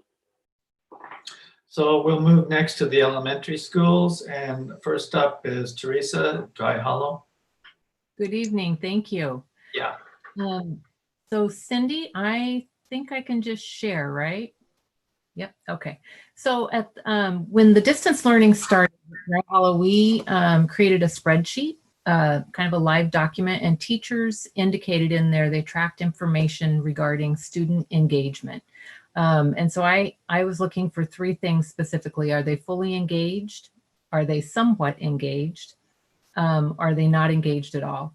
And then we were able to utilize that spreadsheet to track parent contacts as we've reached out and tried to connect with families.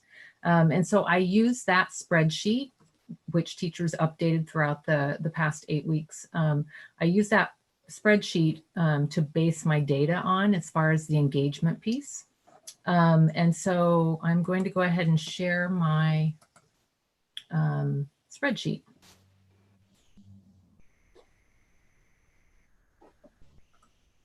There we go. Get right up here. There we go. And so I broke it down by grade level. And so in the white area here, we have the engaged and the somewhat engaged, and then the not engaged. I broke it down so that you could see, because engagement, it doesn't tell the whole story if you just say engaged. So I also wanted to delineate the somewhat engaged.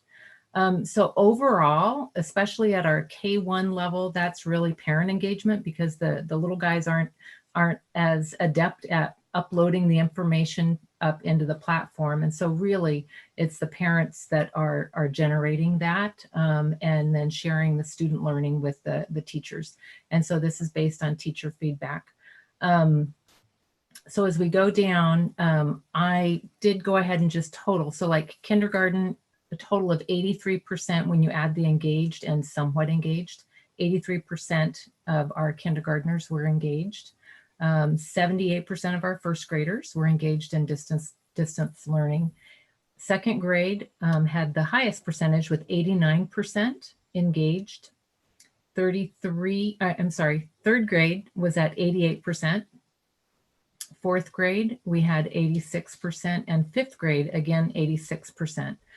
Overall, for the whole school of 460 students, we had about 88% of our students engaged.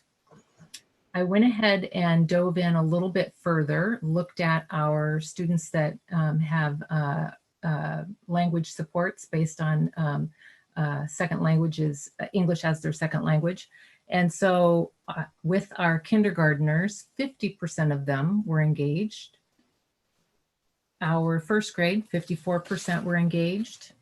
Second grade, again, we had a high percentage at 75%. Then third grade, 88%, and started to taper off with fourth grade, 55%, 7% at fifth grade with just somewhat engaged. And then overall, our EL population, we had about 60% that were engaged with our distance learning. Our students experiencing disability, and actually we had a lot of our ESP staff that work in our learning center working to engage these kiddos, as well as their classroom teachers. But we had 100% of our kindergartners engaged, 64% of our first graders, our second graders, 100% again, were engaged. And then third grade, 100% of our students experiencing disability were engaged. 73% with fourth grade. Fifth grade was down at 57%. And overall, we had 81% of our students experiencing disability that were engaged at Dry Hollow. I went ahead and looked at the chronically absent students. So those are the students that missed 10% or more of their school days from the start of school up to March 12th. And 78% of our of our kindergartners were engaged, 69% of our first graders, 75% of our second graders, third grade, 77%, fourth grade, 69%, dropped to 38% of our fifth graders that were chronically absent were engaged. But then overall, as a school, 71% of them were engaged, which honestly, I was pleased. Would have liked to see more, but I was pleased that the students that struggle with getting to school were still able to get into and engaged with distance learning. So I went ahead and looked at the Chromebooks that we distributed, something similar to what Sandy looked at the middle school. So we handed out 100, actually it was more like 136, but we had about 5 families just bring it back. It was too frustrating for them. And so, but total 131 Chromebooks were handed out. And when you look at this, even though the across the board, so let's see, 76% of the students that were checked out Chromebooks were engaged with distance learning. 24%, even though the teachers had checked with them, they had internet, there were still barriers to them being able to engage with the distance learning. So with that, I have the same teachers that were here last time that I've asked to join us.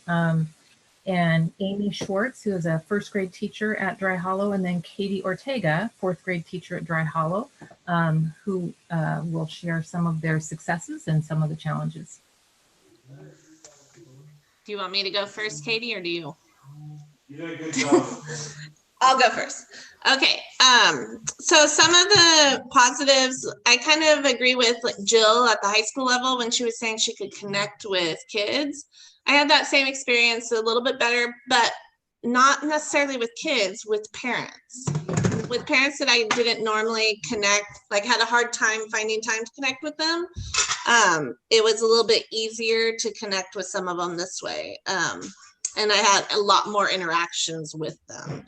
So that was kind of a positive. I could also see at first grade, they don't get many opportunities to experience or to demonstrate their, I guess, technological exposure and stuff. So it was kind of fun to see a couple of my kiddos really get into it. And I even had one on one of my Zoom meetings typing me a message on the side, and I didn't notice it, raising his hand saying, "I've been messaging you the whole time." So that's kind of fun because you get to see, oh, yes, you did. You're smarter than me. So there's that piece. And then just kind of also being able to be on the same, teaching the same style as my other first grade teachers, because oftentimes we are at different stages, we're doing different things. We try and be together, like in our planning and stuff, but just seeing the different styles and coming together, planning that stuff out, and our kids are getting the exact same thing. So that was those were my positives from this experience. Some of the challenges were kind of keeping the momentum up for the kids and also us. I felt myself being like, oh, I'm so ready for this to be over with, you know? So getting the kids motivated and me motivated and other teachers. And just also trying to make it exciting for them, you know, finding new ways to do that. We incorporated puppets into some of our lessons and things like that, getting their attention. And then one of the other problems too was like seeing it's hard to tell online. Can you hear me? Yes. Okay.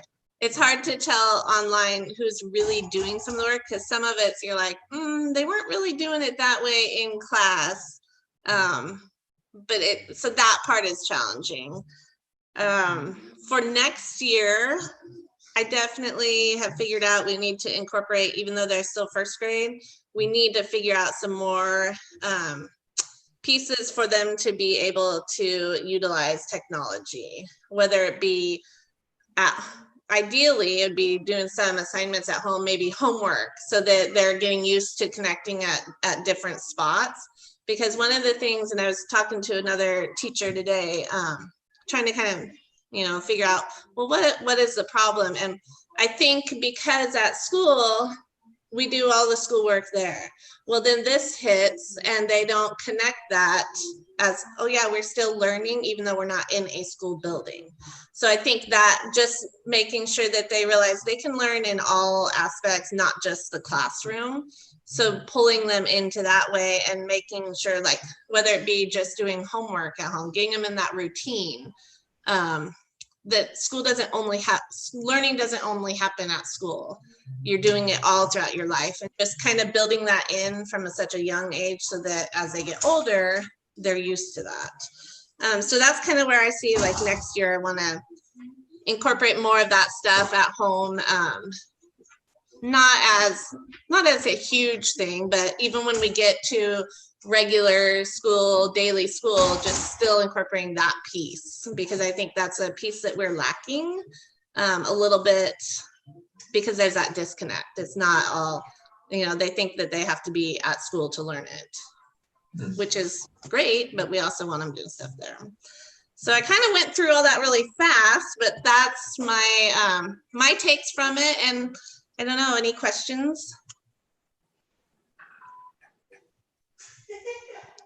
Well, good. That's all, either really clear or not. I don't know. Or you're tired of listening. So you want to add on that, Katie? Sure. So I made some notes and I've been Xing off things as they've been said, so I don't repeat myself, to kind of keep at this. So a lot of things that everybody at every level has already said we experienced at the elementary. So one additional thing I want to add that I thought went well was it gave teachers a chance to get creative again, and not only get creative with lessons, but also with how we can connect with kids, how we can connect with families. Our music teacher did school-wide sing-alongs on Zoom every Friday, and he'd play his guitar and he'd have the lyrics, and it was just really heartwarming. And I jumped on once, and there was just a variety of kids of all ages, a couple different teachers, and you know, we sang a couple songs that made me tear up. Teresa knows that's easy to happen with me, but so, and we also got, I think each elementary school got a chance to do a school parade through their neighborhoods and see kids and wave and tell them you love them. So I think those were things that went well. Again, challenges are a lot the same. Something that I use Google Classroom a little bit in my classroom, but not to the extent I know that the middle school does. And I think Amy just kind of touched on it too. There's not a way, as great as it is and as thorough as it is, there's still not a way for a teacher to see if a kid is logging in, looking at things, and then just saying, I'm out of here. There's no way. So I don't know if they're getting in and they're seeing what they have to do and that's overwhelming them, or if they are not even getting on. And I think that's two different problems as a teacher that you would address in two different ways. So it would be nice to know what we were dealing with there. I know I have about, I'm going to say 3 to 4 kids. I do a question of the day, and they log in and they answer the question of the day, and then they're out. And I don't know, did you watch the video and start the math lesson and then your Wi-Fi got cut out? Like, what happened? So that would be nice to know somehow.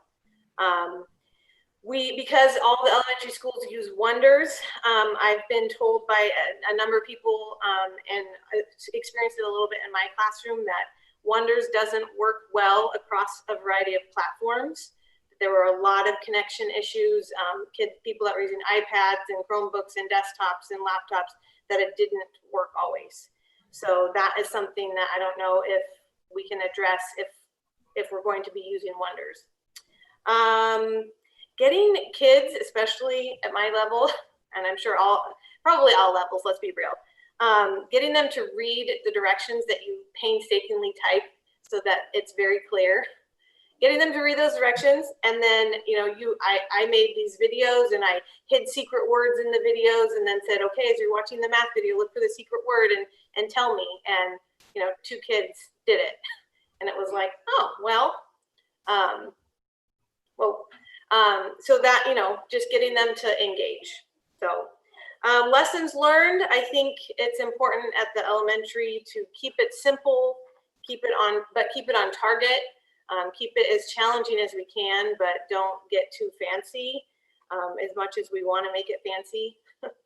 I also was told by a parent that, you know, if we were able, and I don't know if this would work for everybody, but at least in some aspects, I think maybe the middle school actually already does this, but to plan for the whole week at one time so that families can assess their week and go, you know what, I have to work on Monday and Tuesday late, so we're going to get our work done starting Wednesday or whatever, that they can make a game plan, especially if we're home for most of the time, to let parents know this is what they need to get done this week. And schedule things as much as possible. If there's going to be, you know, a Zoom call, to have it scheduled well in advance. And then one other lesson learned, kind of, that we are told by medical professionals that, you know, kids, especially young kids, shouldn't be on a screen for more than 2 hours. And here we are asking them to be on for hours and hours on end just for school. And then they want to go and play. I mean, my kids right now are back playing on the computer. And, you know, so when you do plan in those non-screen activities, they're really hard to account for. So, you know, I can't imagine what it's like to be a PE teacher right now. Like, did you go do the workout or did you not? And so just keeping that in mind, that anything that's off of the screen, how do we make sure that they're doing it and doing it the right way? And I guess that ties me into, you know, another thing to be thinking about for next year is how do we make sure that the kids are actually the ones that are doing the work that we're sending home? Because, you know, like Amy said, there were a few things that I've received on my end, and it's like, wow, there's not a single mistake in there, and you usually have several. And you know, my class, we were converting measurements, and you had to multiply double-digit numbers, which we were struggling with, but kids had perfect answers. And you know, I don't expect that they do it perfectly, but I do expect that they do it and do it, you know, as best they can by themselves. So just something to think about.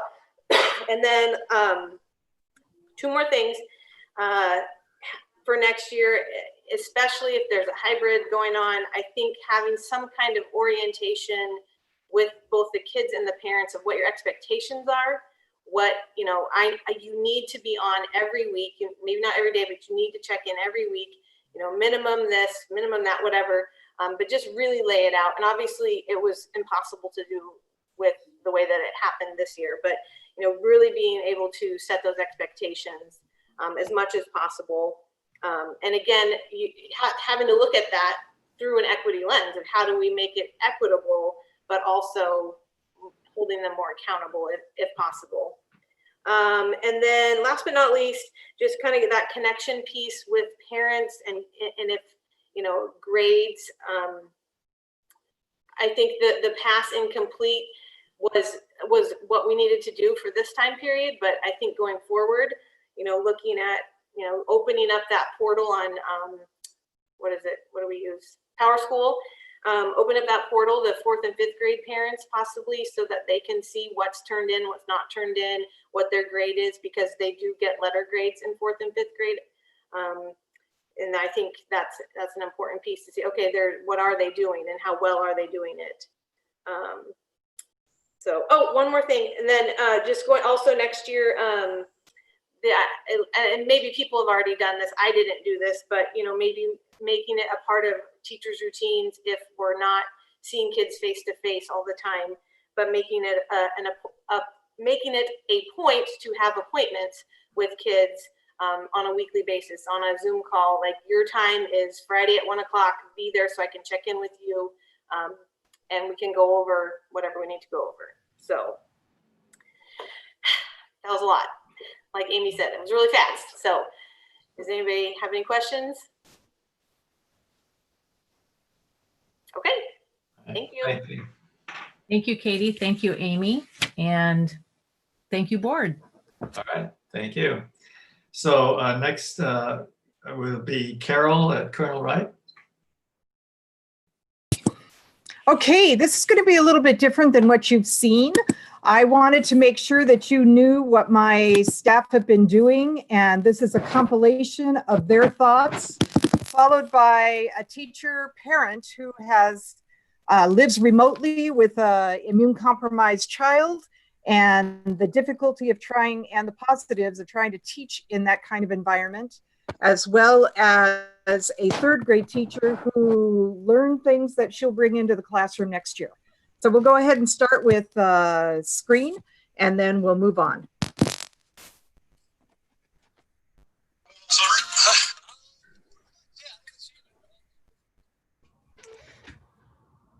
Hey, Carol, we can't actually hear the audio, so I'm going to restart this and play the video for the group. Did you need me to stop it? Is that what you're saying? Did you say you needed me to stop this, Rob? Okay, here we go.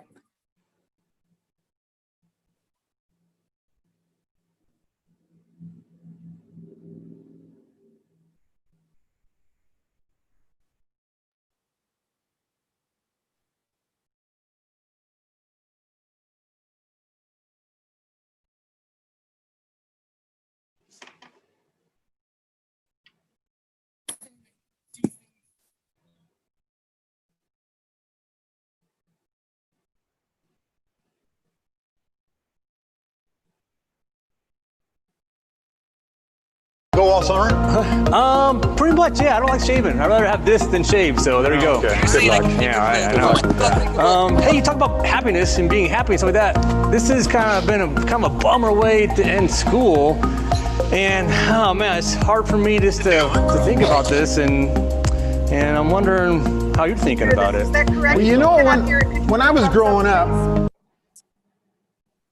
Okay, alrighty, so can you hear me though? Yes. Okay, so once a week we had these two gentlemen here, Cal Robertson, my counselor, and Tom Conklin, my PE teacher, got together and they continued something that we do all year called Team Time. And they shared awards during this time. They had an exercise time. And this was a talk about positivity. And what I really wanted to say that was striking is that Cal had come in and he said, you know, this has been such a discouraging end of the year. And Tom says, you know what? I learned that I had to look at the positive side, and these are the positives. So we'll go ahead and look at the positives.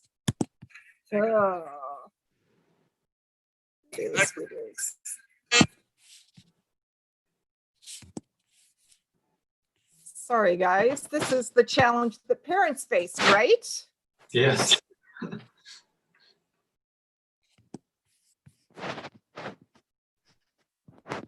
This is horrible.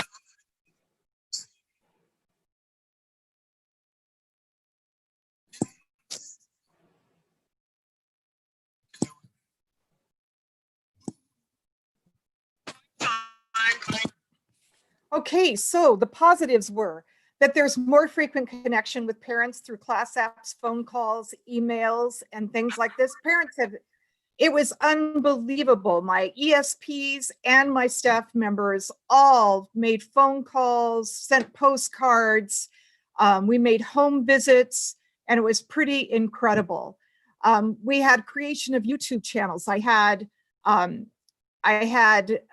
an ESP that started reading things online. I had other ESPs and teachers who would share their teaching online. And our counselor actually created his own YouTube channel where he discussed social and emotional things. So that was very, very positive, and that will be able to continue through summer. We did virtual field trips, which, because the sound isn't working, was absolutely incredible, and I'll talk about the reason for that in just a minute. We distributed food and food cards and note cards. Because the buses could come to the school, but we couldn't get people who had 5 kids that they had to somehow get to the school to get food. We were deliver the food from the buses to those homes. So that was a real positive. And that's deepened relationships with parents that have been pretty incredible. I have had, when we had our teacher at staff parade through the town, the people that we had made that visit in their apartment complexes or homes came out in mass to see the parade as it went by. Some students thrived, again, as was said earlier, because they didn't have to deal with social issues or conflicts. So those shy people that are just hiding because they don't want to become the center of attention did all right. And teachers stepped out of their comfort zone and became more resilient in handling all this new technology that they were learning. So with lots of practice, that was really, really positive. The virtual field trips, one of the ones that was done, actually a two-part virtual field trip, was to Three Corners Farm that was owned by the Dar family. Amy Dar is one of our kindergarten assistants, and they actually have a farm where they help animals that are in trauma. And she described in this clip about a horse that was just running wild around the field.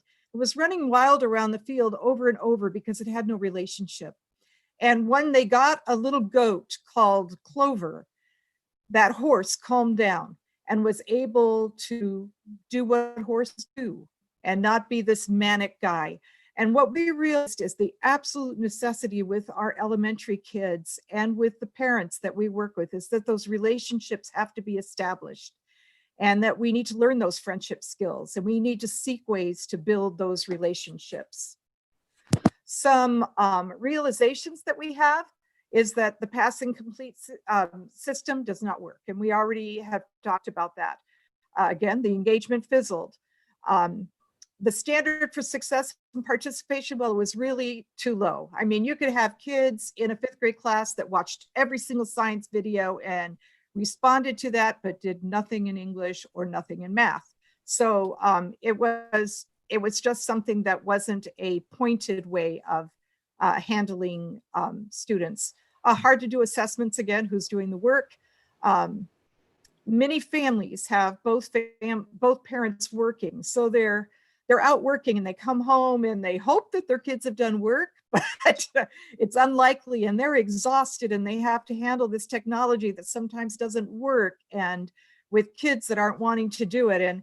And we saw the same thing that has been talked about before. The equitable access to education is lacking. I had an ELL parent that said it was just so hard, I couldn't keep up. And another one came today to say that it was, we just couldn't do everything. Very, very apologetic. They want their kids to do well, but they realize that they're hampered themselves. And it's not every home that is able to have an adult in the home able to help. There's too many distractions in other homes. I mean, I have families with 5 children. You walk into their home and, oh my goodness, it's fairly riotous. And I understand that completely. I come from a family with 6 kids myself, so I know that that was difficult. So again, the same data that other people had, 1/4 to 1/3 were missing all the education. They just didn't have that response. And that is too many. If I got a 75% on any test, my father would have been upset. Let's just say that.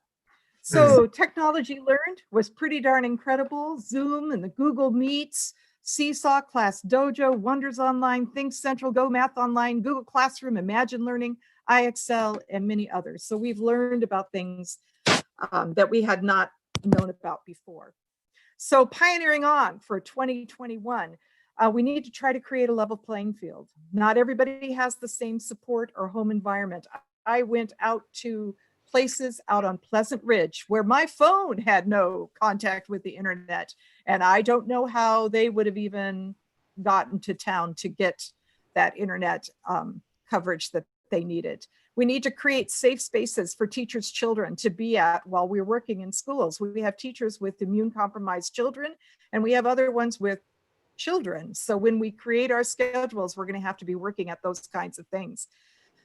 Teachers can now ably use technology, so I'm pretty excited about that. They have worked so hard, and they think that they can work with small group and enrichment in the classroom far more effectively with that technology.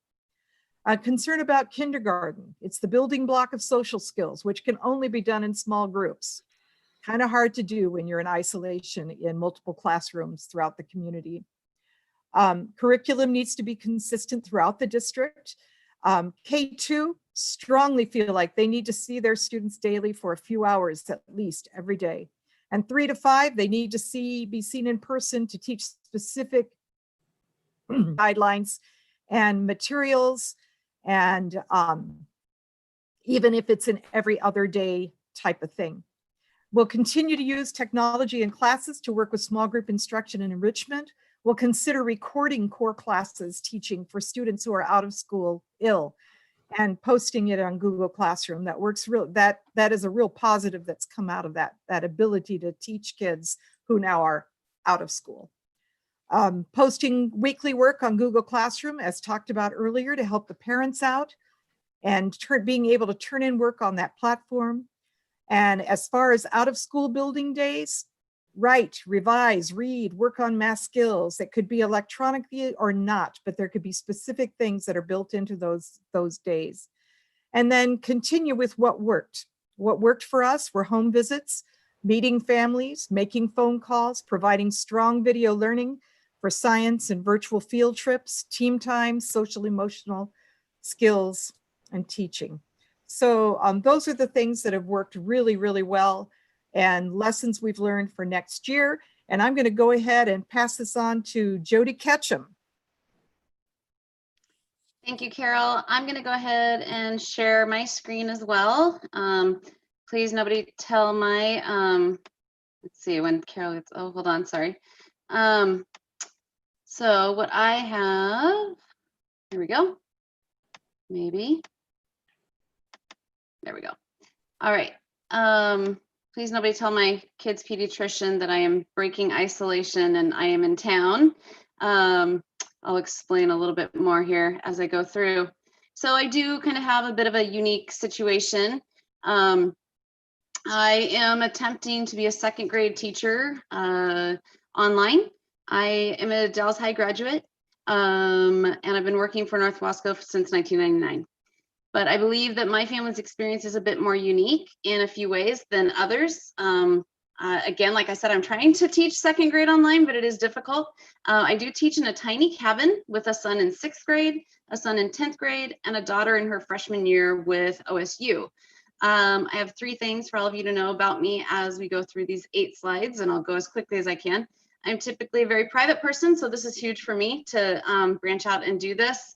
I have a serious camera phobia, and I do have high anxiety even on back to school nights and being able to speak to a group of parents. So all of this online with parents has been very challenging. Lastly, my son in 6th grade does have 2 autoimmune diseases. That's the reason the pediatricians have told me that we have to remain in isolation until there is a vaccine. So around March 1st, we had listed our house for sale in town, and when my son's doctor called and told us to be in isolation, we didn't know what to do because we had many people coming in and out of our house. So we made a family decision to see if we could get internet to our off-grid property. Every appliance and light is propane run. There's no electricity to this property. So that posed some extreme challenges. We weren't able to get internet to our main cabin, but we were able to get it to our little A-frame that I've been restoring over the past year or so. We use one $50 SIM card a week off of my husband's cell plan from his company. Unfortunately, they do not pick up the cost of me being able to teach and continue the education of my children, nor was the school district able to assist in this cost. So we had to be very, very strict about our internet usage, and we elected to have our 6th grader take an incomplete for his 2 elective classes because we had to limit our internet time. For me, for teaching, I feel that one of my biggest struggles has been parents struggling with their ability to make their kids do their designated online learning. Many parents have asked me how to make their children do the work. I quickly realized how difficult it is to teach parents how to set the boundaries and how to put positive discipline in place to attempt to get the family through their trimester. And as Sandra Harris stated, having parents be a facilitator has been a challenge. Even just trying to express to parents, you don't have to teach, you just have to facilitate. That's been really challenging. I've also felt that I was really good at communicating with parents and maintaining a working relationship with them. But this, however, took on a new level of recording pep talks. Remember my high anxiety for cameras and teaching adults, parenting skill talks, Zooming with parents to find a tighter relationship and a much higher level of communication. I made countless videos for whole class and individual students, videos to attempt to have each child not lose educational gains we had made in the first 2 trimesters. So in years past, I have looked back on the year and I feel like I made a difference in the life of each child. I guided them through some pretty amazing educational gains. Sure, each year I felt I could have done some things better, but however, this year I feel so inadequate. I could not be with each child each day to assure they were working the math problems accurately, to assure they were not practicing those sound spelling combos correctly or incorrectly, excuse me, to assure they were using a higher level of thinking and problem solving every academic day. And most importantly, to be warm, fed, hugged, and complimented. At the beginning of each class day in person, I would greet every single student in my class with something such as this. I'm excited to see you today. I can't wait to see you back at those double-digit successes today. Or I can't wait to see how many more words per minute you gained since last assessment. We ended each day the same, with a hug, a handshake, or a high five. And I will miss you until tomorrow. Don't forget to practice those flashcards tonight so you have those subtraction facts memorized. Now I look at a screen like this with IXL reporting to me how my kids are doing. So what I wouldn't give to have those moments back, or now I am faced with, will I even get to go back in the fall, or will I have to stay in isolation under doctor's orders for my youngest son? If I do get to continue, how will I teach all of the necessary standards next year? How many students will I actually be able to make at least 1 year of growth with? How will they get their hugs? How will they get their social skills? And will they ever learn how to communicate with each other without a screen? My random thoughts on challenges of online education: bats, cougars, emergency toenail removal of my oldest son, emergency hamilemonectomy surgery for our dog. The youngest was tired of scratch paper, so he took to window markers for math. Chromebooks are too small to read from, and I apparently needed 2 laptops to do my job. So my impromptu science lesson, this will give you guys a little laugh for this evening if the sound will play. Give me a thumbs down if it's not playing, but my impromptu science lesson was, how do I attempt to tell my students I tried to catch a bat with my son's toy butterfly net and keep a straight face? Oh, now it won't play. Let me see if I can minimize. Give me 1 second. Sorry, guys.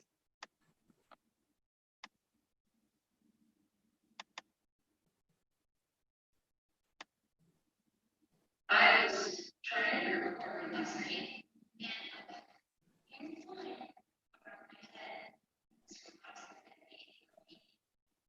Dark out. Lantern that I used. We don't see it. Okay.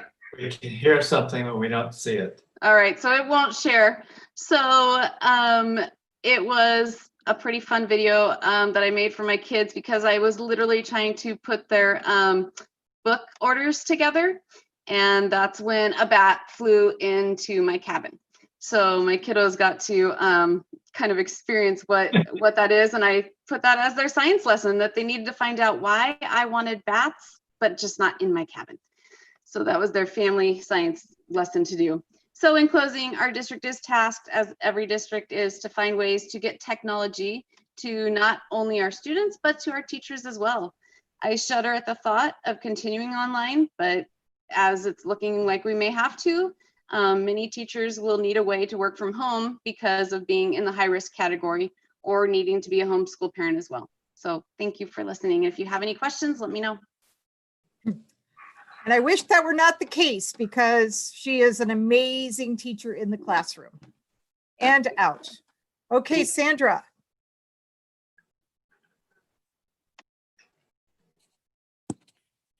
You have to unmute yourself. There we go.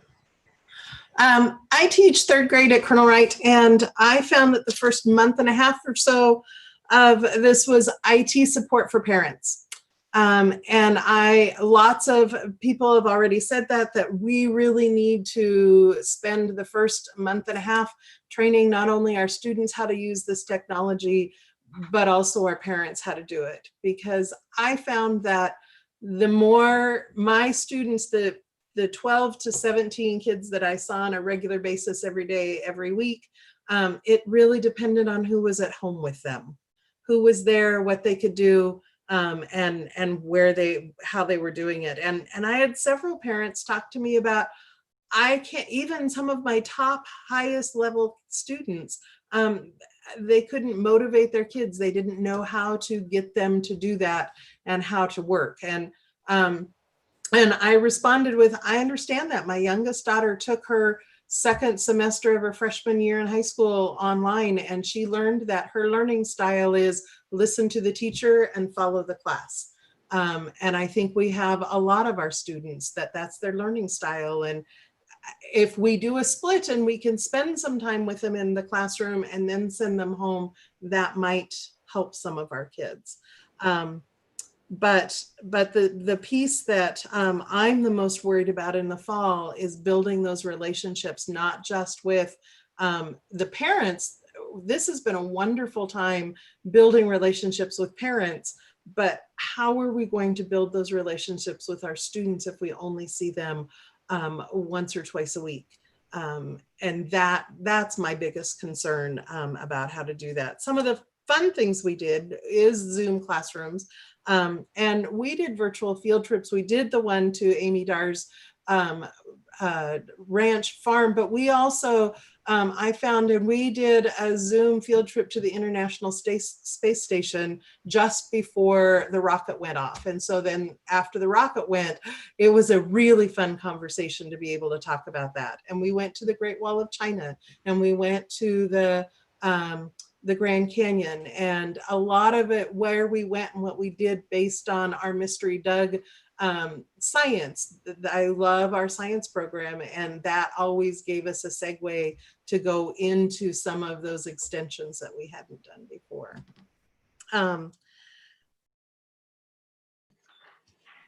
I had all my students write at the end how just a reflection paper of this last couple times, and we're talking 8 and 9-year-olds.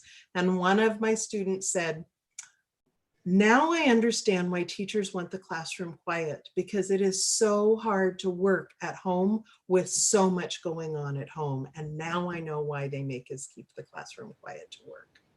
And I thought, for an 8-year-old, that was pretty insightful. And that's all I have to say. It's been an experience, that's for sure. I did want to say that Sandra is one of the people who was not used to using, well, she has a Promethean board, so she is like a pro at that. But some of the technology she was required to do online teaching with, she was not familiar with, and now is very excited about using it in small group teaching next year.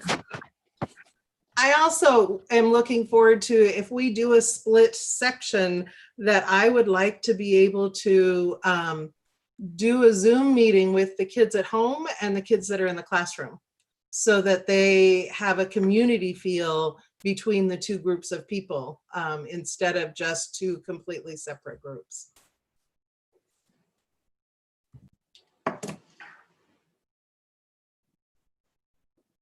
Thank you. Thank you. Our next person reporting is Mo at Chenoweth.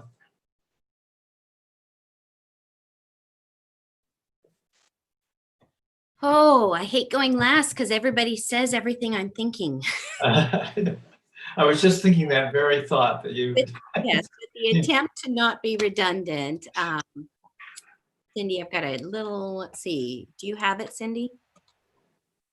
Are you good? Do I have what? The screen, did it share with you? You don't Yeah, see we can see your screen. Yep. Oh yeah, this is distance learning. This is you. Yep. Yep, I can see it. You're good. got it split on 3 different computers right now. So, you know, I have to say everything that everybody said, it is so felt here. And especially Jody, you know, making those connections, so important. And You know, we saw a lot of pets in videos. We had a lot of bedroom scenes. Had all kinds of things come up that really, really, you know, made those connections with the kids. And so thanks for sharing yours. That was wonderful. So some of the success stories from the teachers are the connections and the strengths that have happened with communication. You know, having that direct communication with the parents on a regular basis has been amazing. They've found just how grateful the parents are and supportive and understanding. Being out here and meeting with parents when they come through to pick up meals, how appreciative they are for all the work that we've done. And you know, kudos Dottie for, you know, working so hard and making those meals available to everybody and everyone that came in and packed those lunches. The teachers, here's a couple of direct quotes I wanted to share with you. I learned how to set up a YouTube channel, host a meeting using Zoom, create instructional videos and upload them into YouTube or Wonders Reading in Connect Ed. None of those are simple tasks. That's quite a daunting list of accomplishments. One nonverbal student saying hi online was a big surprise to the teacher and the family. So different opportunity for the child to feel safe and secure and take those learning risks. Another student that was similar to that was one of my students not having great success in the classroom has completed 100% of the online work. So there are some students that are having some blooming opportunities with this as well. We had Chromebooks. We were lucky. We have a lot of Chromebooks here at CES, and we handed out 256 of them. I wish I could tell you exactly how many of them were used for just online learning, but I can't. But I do know that we have had a couple of families that have come and gotten Chromebooks, but we have seen little to no participation in it. So there are some families that just are struggling with the day-to-day and aren't able to go there. We were able to give first grade 36, kindergarten 31, first grade 36, second grade 32. So we're running about half of our population were picking up Chromebooks. We also provided some for the Crossroads so that they could continue their learning. And the SLC, our Structured Learning Communities classroom, is actually using TeachTown, and they're going to continue throughout the summer. So their Chromebooks are going to stay with them so they can continue that learning. All right, so we took a look at our student populations targeted into ESL students, the special education students, and our chronic attendance problem students.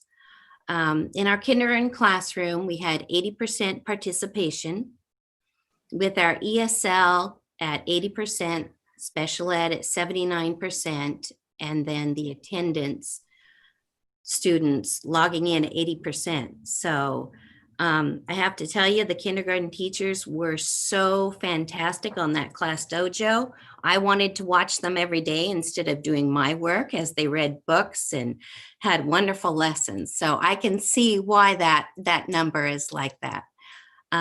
All of the lessons and all of the teachers just made it so personal, so engaging. I laughed, I cried, all of it. First grade. So we had 60% participation with our first grade students, with the ESL at 52, special ed at 50, and then our attendance students coming in at 50%.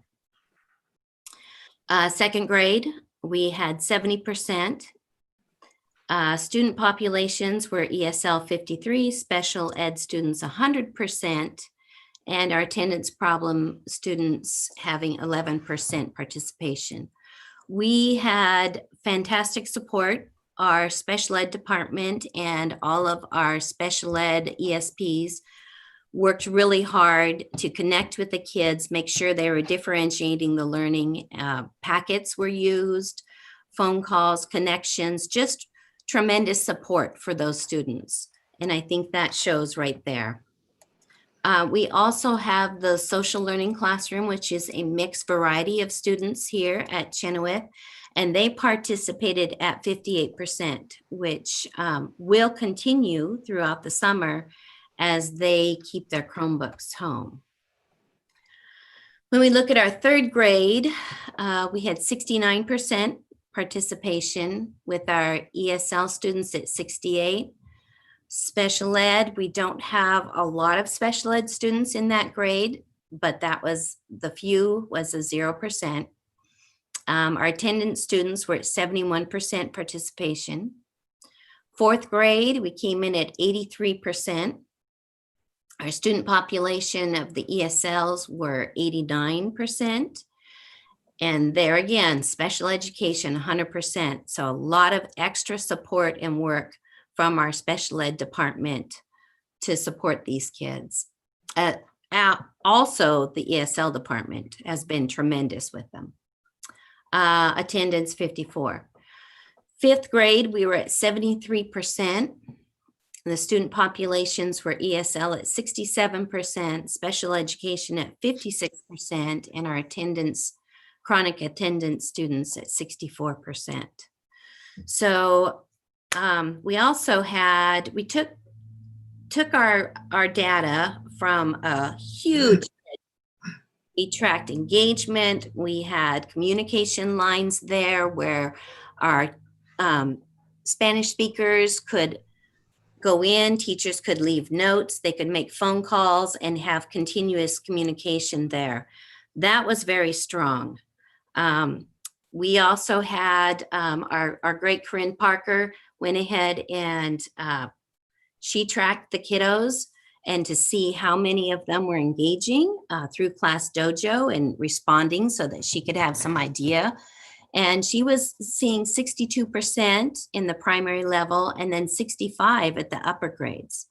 So just to show you that, you know, it's our counselors are out there connecting, the music teachers are out there connecting, the PE teachers, and they've done a fantastic job with it. So at CES, we had a total of about 73% participation. Struggles, very similar to what we've heard, connecting with the families, making sure that their needs are met. Kindergarten, really needing that hands-on.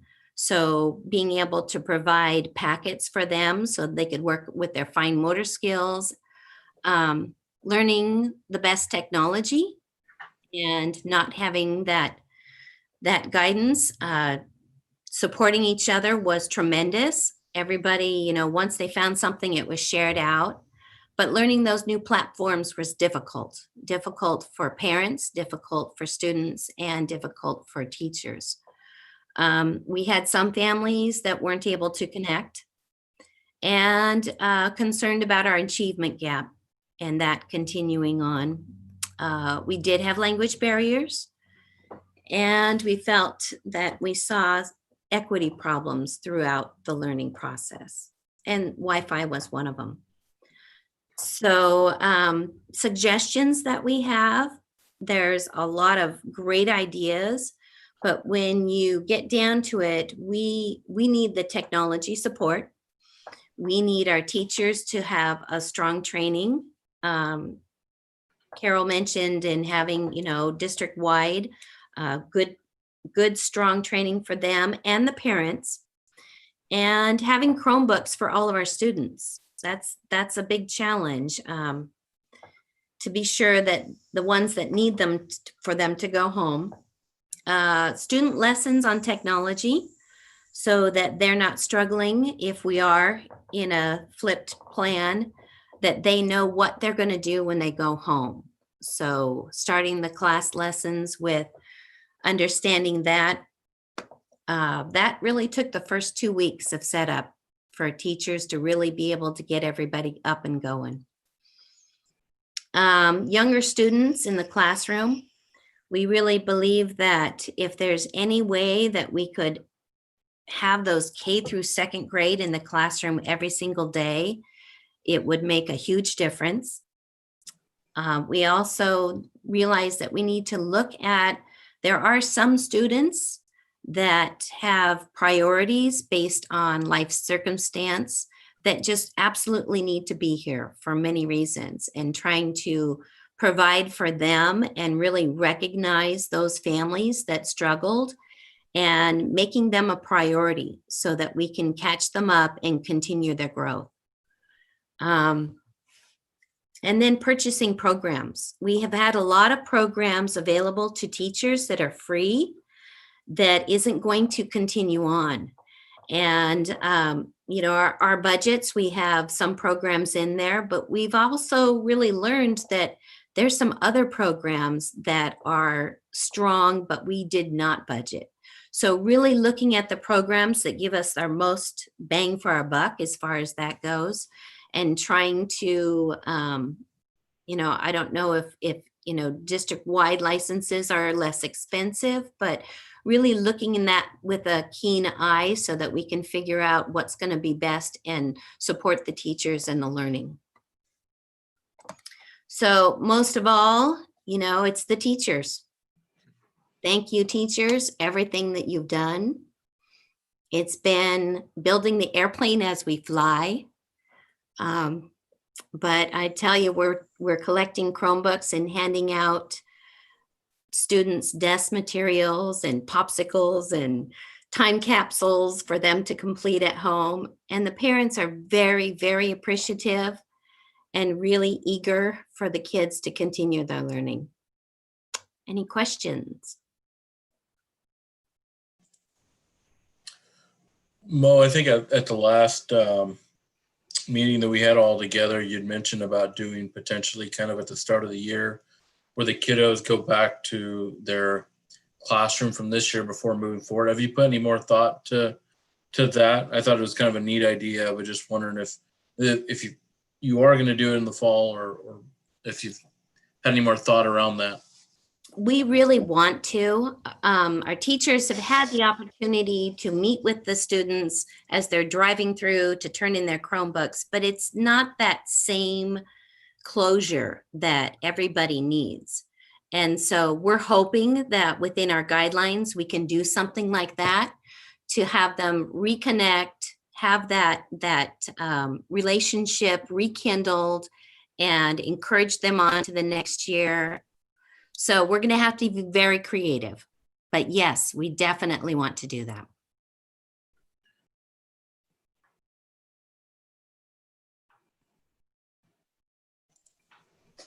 I did have, Carol, one question. One of your bullet points at the very end of your presentation mentioned something about inconsistent or not consistent curriculum throughout the district. And just curious, because my understanding was that we are all our elementaries are doing the Wonders program. So I'm just curious what you meant by that bullet point. We are. During the school year, there's a lot more together work that we do on our particular Wonders and Go Math programs and things like this.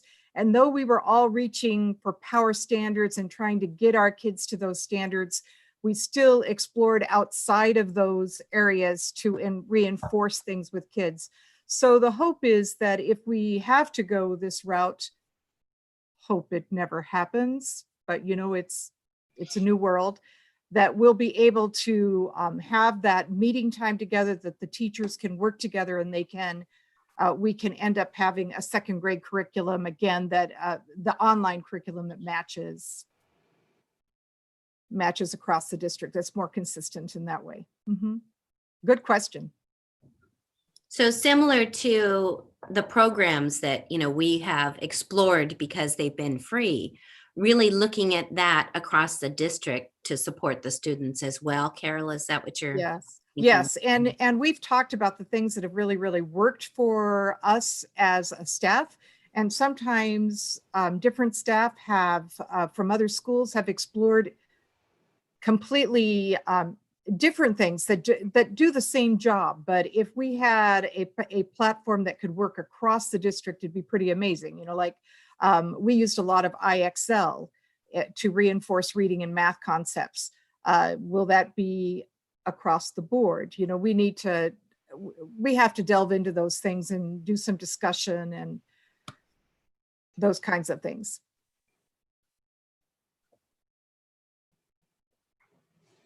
Thank you very much.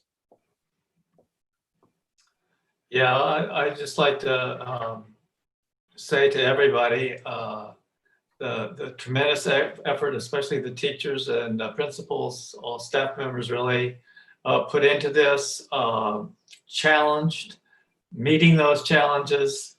It will make us stronger as a community. I think it is making us stronger as a community.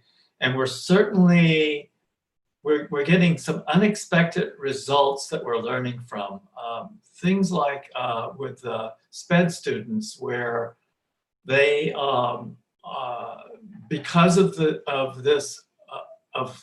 technology we're using, we're getting more involvement and better results. That's an interesting turnaround to see. And then, you know, some areas like some of our best students performing less because they're not in that classroom.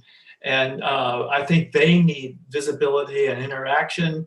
And when they don't have it, they do less. So just some interesting results that I saw that I think as teachers, as professionals, we'll look at and we'll really learn from those and become stronger as a community. So I just want to thank everybody for this. I always think these sessions are one of the best things that we're doing, just because here we all are and we're all telling our stories and we don't get a chance to do that. So does anybody else have anything to say before we adjourn? With that, and if there are no objections, I will adjourn this meeting. Thank you all for hanging in there. Thanks, everybody.